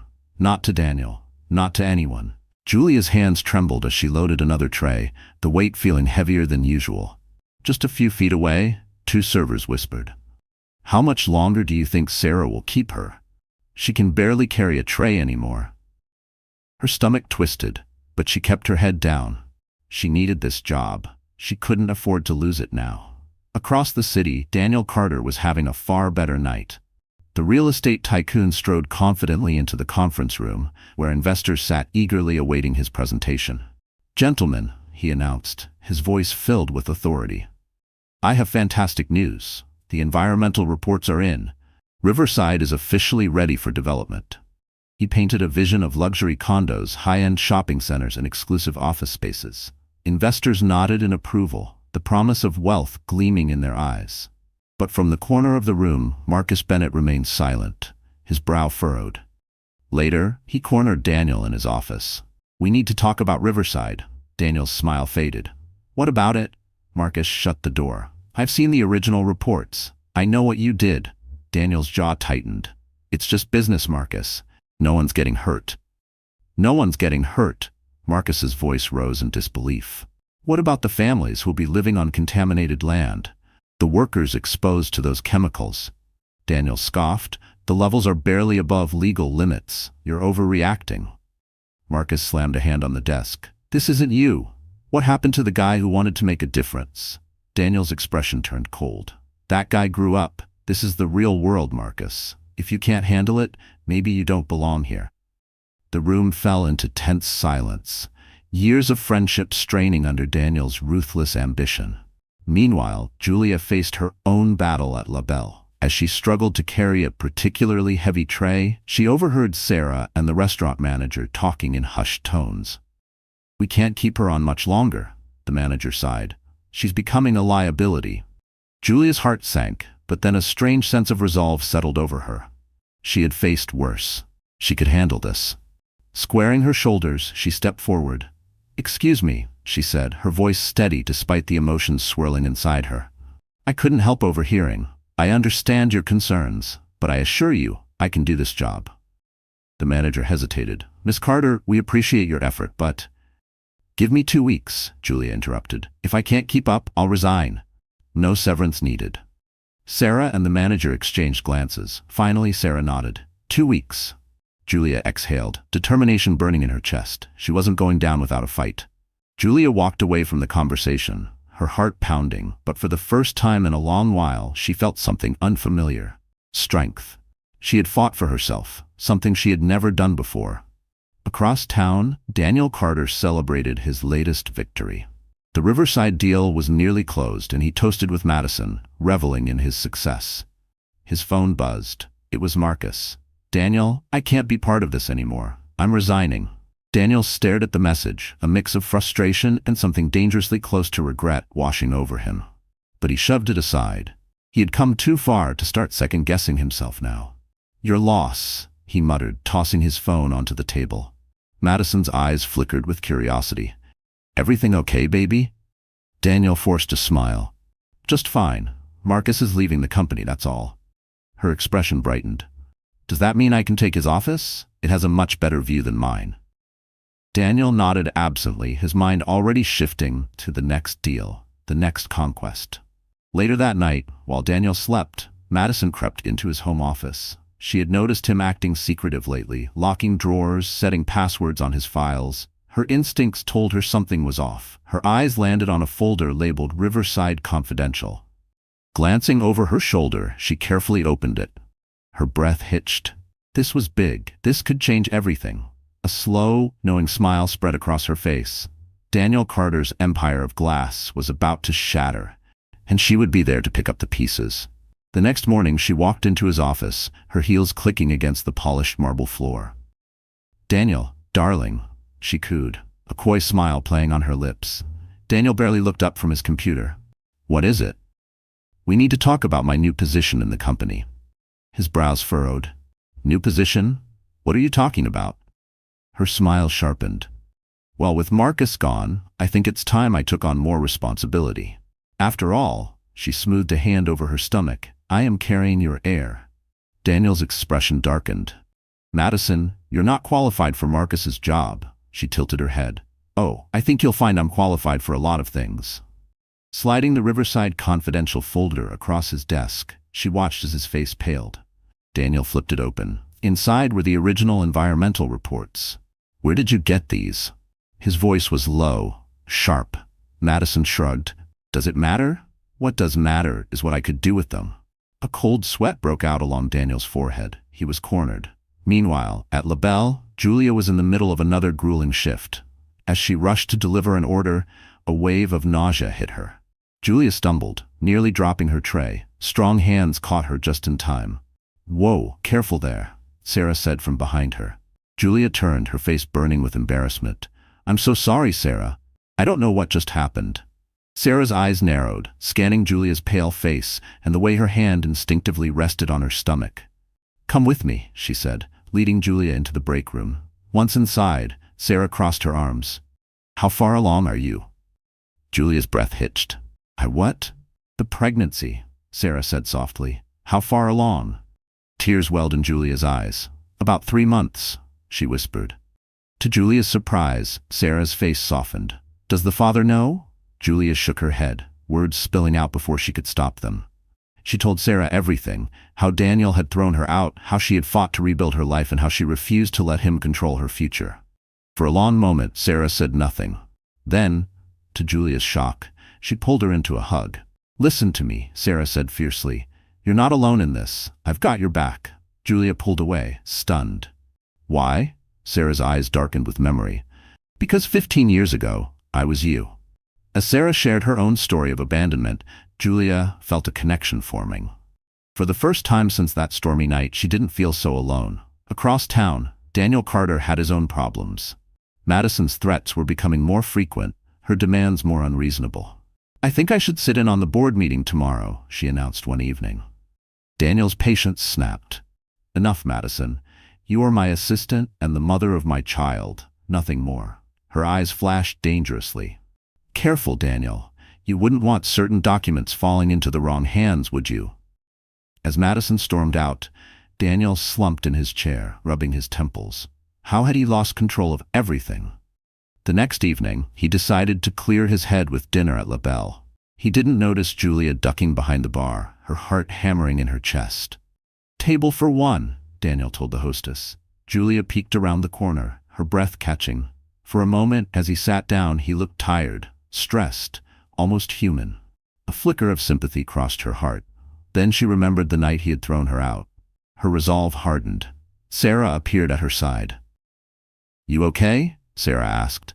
Julia took a deep breath, straightened her posture, and nodded. "I am. He doesn't control my life anymore." Sarah gave her shoulder a reassuring squeeze. "That's my girl. Now, let's get through this shift. I've got a killer chocolate cake recipe to teach you after." As Julia moved through the restaurant, she skillfully avoided Daniel's table. For the first time in a long while, she felt something different. Confidence. She was stronger than before, and most importantly, she wasn't alone. Meanwhile, Daniel stared at his menu without really reading it. His empire was built on unstable ground, and he knew Madison held the power to make it crumble. He needed a plan, fast. As the evening unfolded, Julia and Daniel's paths nearly crossed multiple times. Each near miss sent her heart racing, but she managed to keep her distance. Finally, Daniel left, oblivious to her presence. Julia exhaled a breath she hadn't realized she was holding. Sarah smirked beside her. "You did good, kid. Now, about that chocolate cake." Julia followed her into the kitchen, feeling something she hadn't in a long time. Hope. Maybe, just maybe, she could build a new life for herself and her baby. The next evening, Daniel Carter straightened his tie as he entered LaBelle. This dinner meeting was crucial. The deal on the table could secure his position as a successful investor, and he needed to be at the top of his game. "Mr. Carter, your guests are already seated," the hostess informed him, leading him to a private corner table. As he walked through the restaurant, his sharp eyes swept the room. Then, suddenly, he froze. Across the room, a familiar figure moved between tables, balancing a tray of drinks. Julia. For a moment, Daniel thought his mind was playing tricks on him. But no, it was really her, his ex-wife, and she was unmistakably pregnant. His stomach dropped. Julia was here, working as a waitress and carrying a child. How was this possible? "Mr. Carter?" One of his dinner guests stood, extending a hand. "Is everything all right?" Daniel forced himself back to reality, masking his shock with a smooth smile. "Yes, of course. Shall we begin?" But as the meeting went on, he found it increasingly difficult to focus. His mind kept drifting back to Julia, watching as she worked the room effortlessly, taking orders, balancing trays. Julia, for her part, had noticed Daniel the moment he walked in. Her heart had nearly stopped, but she forced herself to keep working. She wouldn't let him shake her. Not anymore. Julia refused to let Daniel see how much his presence affected her. As the evening progressed, his distraction became painfully obvious. He stumbled through explanations, lost track of his thoughts, and twice nearly knocked over his water glass. "Mr. Carter," one of the investors finally said, concern in his voice. "Perhaps we should reschedule." Daniel opened his mouth to respond, but before he could speak, a familiar voice cut in. "Daniel, darling, what a surprise." Madison sauntered up to the table, her pregnancy now unmistakable. She placed a possessive hand on his shoulder. "I was just meeting some friends for dinner and happened to see you here." Daniel stiffened under her touch. "Madison, this isn't a good time. I'm in a meeting." Her smile remained fixed, though her eyes narrowed slightly. "Oh, I'm so sorry. I didn't mean to interrupt." As Madison carried on polite conversation with the investors, Daniel's gaze flickered back to Julia. To his shock, she was walking toward their table. "Good evening," she said, her voice steady. "Can I get you anything else?" The table fell silent. Daniel stared at her, a storm of emotions flashing across his face. Shock, guilt, something dangerously close to regret. Madison recovered first. Well, if it isn't the ex-Mrs. Carter. Waiting tables now, are we? How quaint." Julia lifted her chin slightly. "I prefer to think of it as honest work, Mrs. Carter," she replied smoothly. "Now, can I get you anything, or are you just here to cause a scene?" Madison's face darkened, but before she could respond, one of the investors cleared his throat. "I'll have another scotch," he said. Julia nodded, ignoring Daniel's attempt to catch her eye. "Right away, sir." As she walked away, Daniel felt an unsettling mix of emotions. Pride at her composure, shame at his own actions, and a gnawing unease about the choices he had made. The rest of the dinner passed in a blur. The investors left, unimpressed with Daniel's distracted performance. Madison stormed out after a heated, whispered argument. Finally, Daniel sat alone, watching Julia continue her shift. As the restaurant emptied, he found himself walking toward the bar. "Julia," he said quietly, "can we talk?" She turned, her face unreadable. "I'm working, Daniel. Some of us have to earn a living." "Please," he said, his voice low. "Just 5 minutes." Julia sighed. "My shift ends in 10. I'll meet you outside." Those 10 minutes felt like an eternity. When Julia finally stepped outside, Daniel barely recognized her. Gone was the polished socialite. In her place stood a woman who radiated quiet strength. "Why didn't you tell me?" he asked. "Why didn't you tell me?" Daniel blurted, gesturing toward her stomach. Julia's hand instinctively rested on her belly. Would it have made a difference? Daniel opened his mouth, then closed it. He didn't have an answer.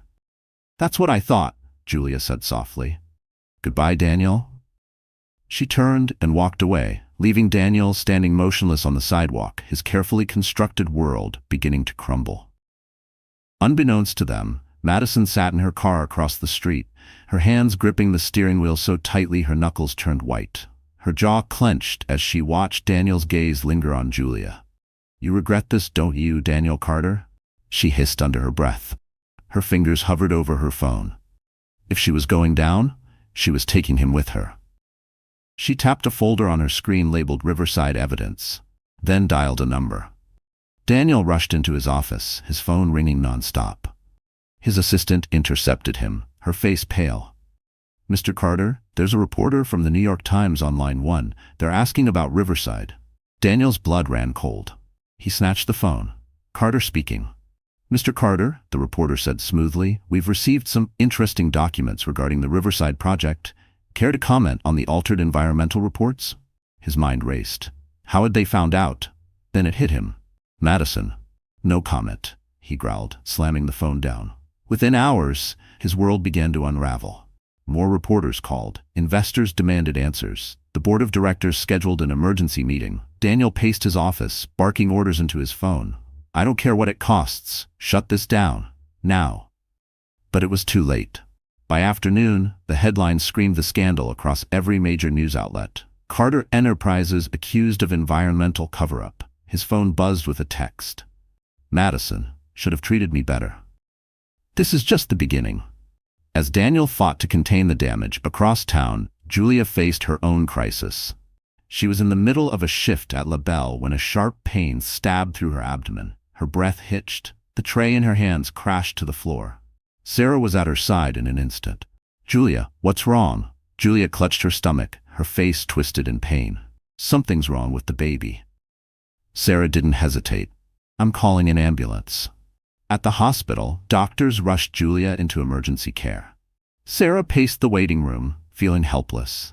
Meanwhile, Daniel sat in his office staring at his phone as his empire collapsed around him. Daniel was in the middle of a heated board meeting when his phone buzzed again. He barely glanced at the screen, expecting another reporter, but the name made his breath catch. La Belle. He hesitated before answering. Mr. Carter, this is Sarah from La Belle. Julia has been taken to Metro General. There are complications with her pregnancy. The world tilted beneath him. Julia. The baby. His baby. I have to go, Daniel muttered, standing abruptly. Daniel, we're not finished here. One of the board members snapped, but he was already out the door. As he sped toward the hospital, chaos swirled in his mind. His carefully built empire was teetering on the edge of collapse. His reputation was in shambles. And now, Julia, the woman he had cast aside, and their unborn child were in danger. For the first time in years, Daniel felt the crushing weight of his choices. The lies, the manipulations, the people he had used to get to the top. What had it all been for? The moment he burst through the emergency room doors, he barely took a breath before rushing to the front desk. Julia Carter? He gasped. Where is she? Are you family? The nurse asked, eyeing him warily. Daniel hesitated. What was he to Julia now? I'm the baby's father.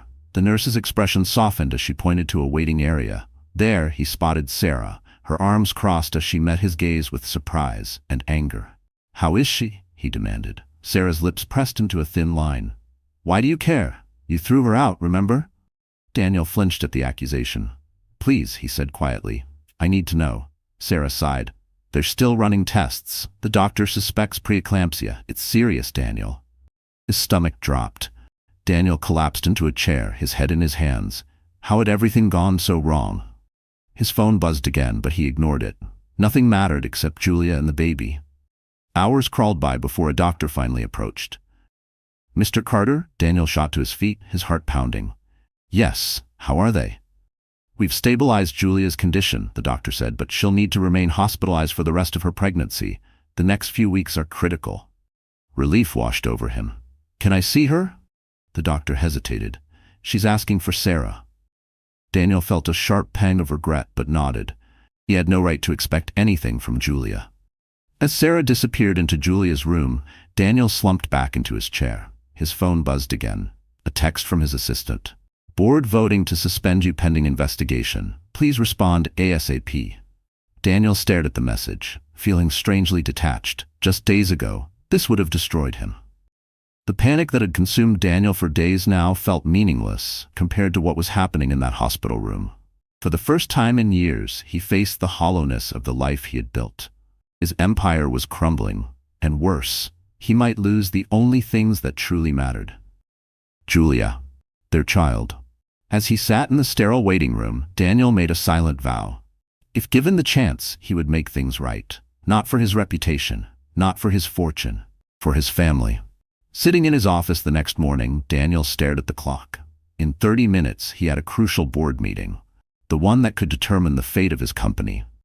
His phone vibrated non-stop with messages from attorneys, PR teams, and panicked executives. But his mind was elsewhere. A knock on the door jolted him. His assistant peeked inside. "Mr. Carter, the board is gathering. They're expecting you in the conference room." Daniel gave a distracted nod and stood, adjusting his tie. His phone buzzed again. "Sarah, Julia is asking for you." Without hesitation, Daniel grabbed his coat. "Cancel the meeting," he said, striding past his stunned assistant. His phone exploded with calls as he sped to the hospital. He ignored them all. When he arrived, Sarah was outside Julia's room, arms crossed. "She's having a rough day," she warned. "Be careful what you say." Daniel nodded and stepped inside quietly.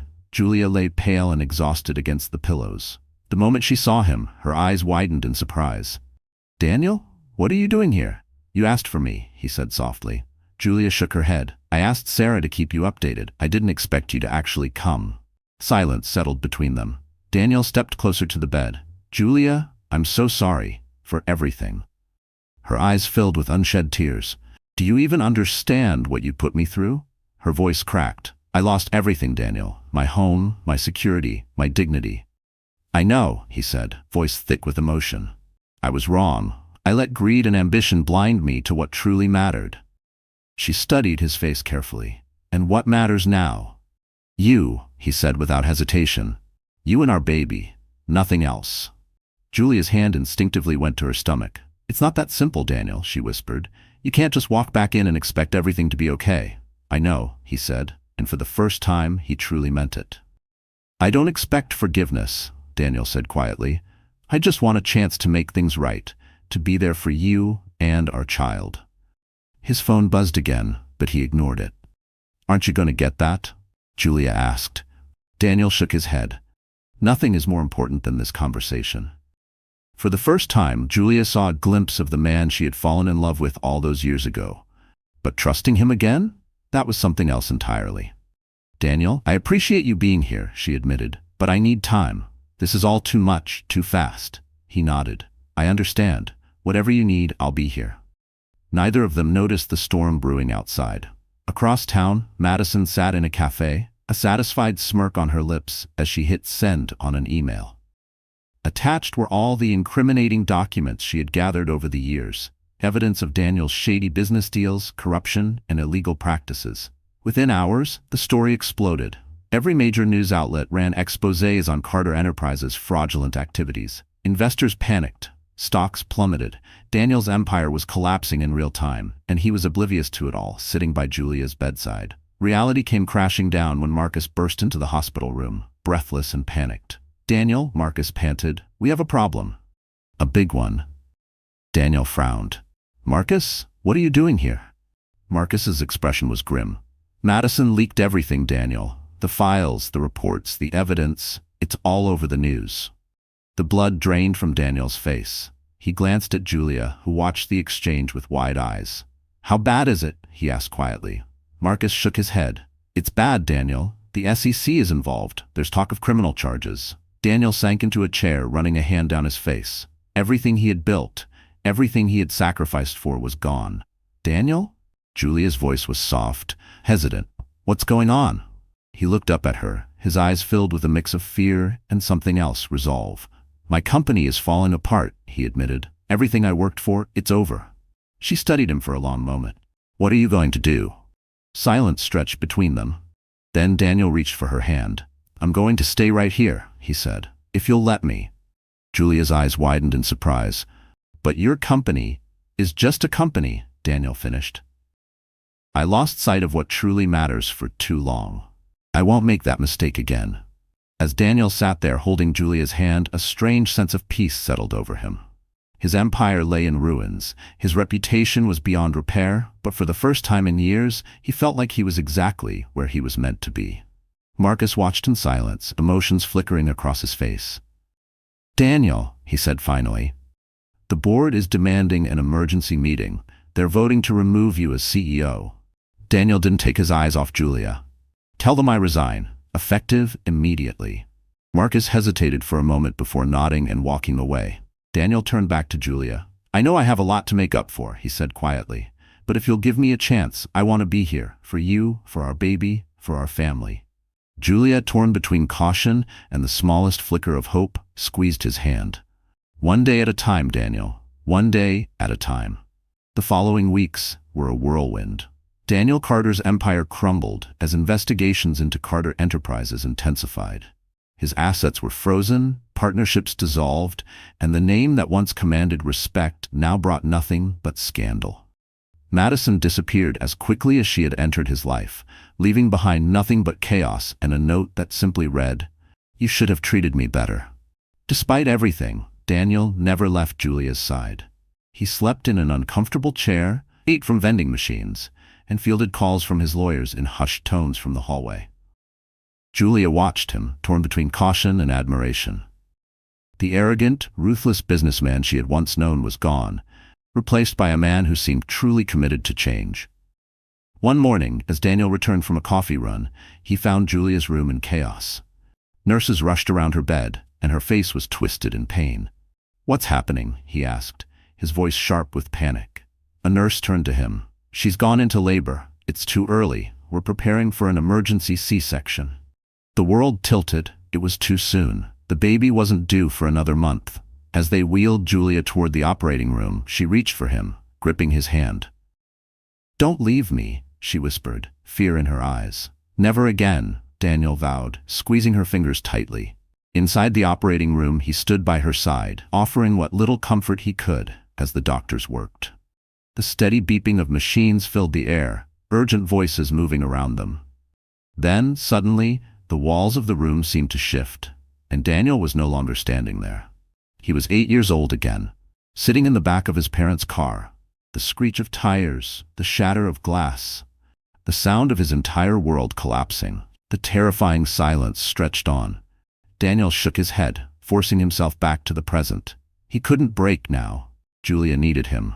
"Stay with me, Julia," he urged, his voice thick with emotion. "You're the strongest person I know. You can do this." Her grip on his hand tightened as another contraction hit. "I'm scared, Daniel," she admitted. "I know," he whispered, "but I'm right here. We're in this together." As the doctors worked, Daniel felt something shift inside him, a protectiveness so fierce it almost knocked the air from his lungs. This was his family. He had already failed them once. He wouldn't do it again. Finally, after what felt like an eternity, a tiny cry broke through the tension. Daniel's heart leapt. "It's a boy," the doctor announced, holding up a small, wrinkled bundle. But the joy was short-lived. The baby's cries were weak. Within seconds, the medical team whisked him away. "What's wrong?" Julia's voice was laced with panic. "Why isn't he with me?" The doctor's expression was grave. "He's having trouble breathing. We need to get him to the NICU immediately." As the door swung open and the team rushed out, Daniel hesitated. He wanted to follow his son, but he couldn't leave Julia. "Go," she said, sensing his inner battle. "Go with our baby. Make sure he's okay." Daniel pressed a kiss to her forehead before hurrying after the medical team. Inside the NICU, he stood helplessly as doctors and nurses worked on his fragile son. Tubes and monitors surrounded the tiny infant, his chest rising and falling in uneven breaths. Daniel felt something inside him crack. All the walls he had built, all the emotional distance he had carefully maintained, collapsed in an instant. Tears slid down his face as he placed a trembling hand on the incubator. "Hey, little guy," he whispered. "I'm your dad." His voice broke. "I know I messed up before you got here, but I promise, I'm going to do better. I just need you to keep fighting, okay?" Hours blurred together as Daniel shuttled between the NICU and Julia's hospital room, giving updates and offering what little comfort he could. Despite her own recovery, Julia insisted on being wheeled to the NICU the moment she was able. When she saw their son for the first time, she broke down. "He's so small," she sobbed. Daniel wrapped an arm around her shoulders, holding her close. "But he's strong," he assured her. "Just like his mom." As they stood there watching their son fight for his life, something else happened. The distance between them began to fade. And for the first time in a long time, they weren't just two people bound by the past. They were a family. The walls between them slowly crumbled, replaced by something stronger, a shared love for their son. Days turned into weeks. Their baby grew stronger. First, he was taken off the ventilator, then out of the incubator. Finally, Julia held him for the first time. As Daniel watched her cradle their son, an overwhelming sense of peace washed over him. His once powerful empire was gone, his reputation shattered, but none of that mattered. Everything that truly mattered was right here in this room. "What should we name him?" Julia asked, looking up at him. Daniel hesitated, then spoke. "How about Michael? After my father." A small smile played on Julia's lips. "Michael Carter? I like it." Sitting together, a family at last, Daniel knew this wasn't an ending. It was a beginning. He had a long road ahead to make up for his mistakes, but for the first time in years, he felt truly alive. With Julia and Michael by his side, he was ready to face whatever came next. Daniel Carter stood before the judge, his lawyer at his side. The courtroom was packed. Reporters filled every seat, eager to witness the downfall of one of New York's most notorious businessmen. "Mr. Carter," the judge's voice rang out. "Given your cooperation and lack of prior criminal record, the court is prepared to accept your plea deal." Daniel stood motionless as the judge continued. "You will serve no jail time. However, you must complete 2,000 hours of community service and pay a substantial fine. Do you accept these terms?" Daniel nodded solemnly. "I do, Your Honor." As he left the courthouse, reporters swarmed him, shouting questions. He ignored them. His mind was already on where he truly needed to be, the hospital, where Julia and Michael were waiting. When he arrived, Julia sat beside their son's crib, watching over him. "How did it go?" she asked. "No jail time," Daniel replied, exhaling. "But I have a lot of community service ahead of me." Julia nodded, her attention drifting back to Michael. "He's getting stronger every day," she whispered. Daniel stepped closer, resting a hand on the crib. "Hey, little guy," he murmured. "Dad's here." Over the next few weeks, Daniel split his time between the hospital and his court-mandated community service. He was assigned to teach entrepreneurship to at-risk youth in low-income neighborhoods. At first, he felt out of place. To them, he was just another fallen millionaire husband, a rich man forced to be there. But as he shared his knowledge of business and finance, he saw something shift, a spark of curiosity in their eyes. One day, for the first time in his life, Daniel Carter realized something. Success wasn't about power or money. It was about the lives you changed along the way. Daniel Carter had built an empire. From a young age, he had been ruthless in his pursuit of wealth. Success, power, and influence were all that mattered. He had everything: a luxurious penthouse, a fleet of cars, and a thriving business empire that commanded respect in New York's corporate world. But with all his success, he had failed at the one thing that truly mattered: his family. Julia, the woman who had once been the love of his life, had been cast aside when she no longer fit into his vision of perfection. His hunger for power had blinded him to the damage he was causing, to his marriage, to himself, and to the future he never imagined he would want. Now, as he stood in a hospital room, watching their newborn son fight for his life in an incubator, he realized he had been chasing the wrong kind of success all along. For weeks, Daniel balanced between two worlds. By day, he fulfilled his court-mandated community service, forced to teach at-risk youth about business and finance. By night, he sat by Julia's bedside, watching their son slowly grow stronger. At first, he had resisted the idea of community service. The students in the program didn't trust him. To them, he was nothing more than a fallen millionaire husband, a man who had once been untouchable, but now had to pay for his mistakes. But as the weeks passed, Daniel saw something he had never noticed before. These kids had dreams, just like he once did. But unlike him, they didn't have opportunities. No investors were waiting to fund their ideas. No one was mentoring them. One day, a teenager named Jamal hesitated before approaching him. "Mr. Carter, I have this idea for a business, but I don't know how to start." Daniel spent an hour with Jamal, going over his plan, giving him strategies and motivation. And for the first time in years, he felt something he had never experienced in the corporate world: fulfillment. That night, he shared the experience with Julia. "These kids have so much potential," he told her, his voice filled with something she hadn't heard in a long time: passion. "They just need someone to believe in them." Julia watched him carefully. "You're different," she finally said. "Yeah," he admitted, "I think I am." Even as Daniel tried to prove he had changed, Julia wasn't ready to forgive him just yet. She had spent too many nights crying over the man he used to be, too many days struggling to survive after he threw her out. "I want to forgive you," she admitted one night as they sat beside their son. "But I'm scared." Daniel didn't rush her. He knew trust wasn't something you could demand. It was something you had to earn. "I understand," he said softly. "I'll spend the rest of my life proving to you that I'm not that man anymore." And for the first time, Julia believed he meant it. Day by day, their relationship began to heal. They weren't a couple again, not yet, but they were learning to co-parent, to trust, to rebuild what was broken. Then one afternoon, Julia's phone rang. It was Sarah from La Belle, the restaurant where Julia had once worked before her life had fallen apart. "Julia, I've been thinking," Sarah said. "When you're ready to come back, how would you feel about running our new pastry program?" Julia's breath caught. For months she had felt lost, unsure of what her future held. Now for the first time she saw a path forward. "Sarah, I'd love that." Daniel had one final test to prove who he had become. One day an old business associate approached him with an opportunity, a chance to reclaim a multi-million-dollar investment deal, one that would put him back on top. It was tempting. But when he looked across the hospital room where Julia sat with Michael in her arms, he knew power and money didn't define him anymore. He turned down the deal. And in that moment, Julia knew. He wasn't the same man who had once walked away from his family. Tears filled her eyes as she whispered, "Maybe we could start over." Daniel reached for her hand. "I'd like that." For the first time in years, he felt truly rich.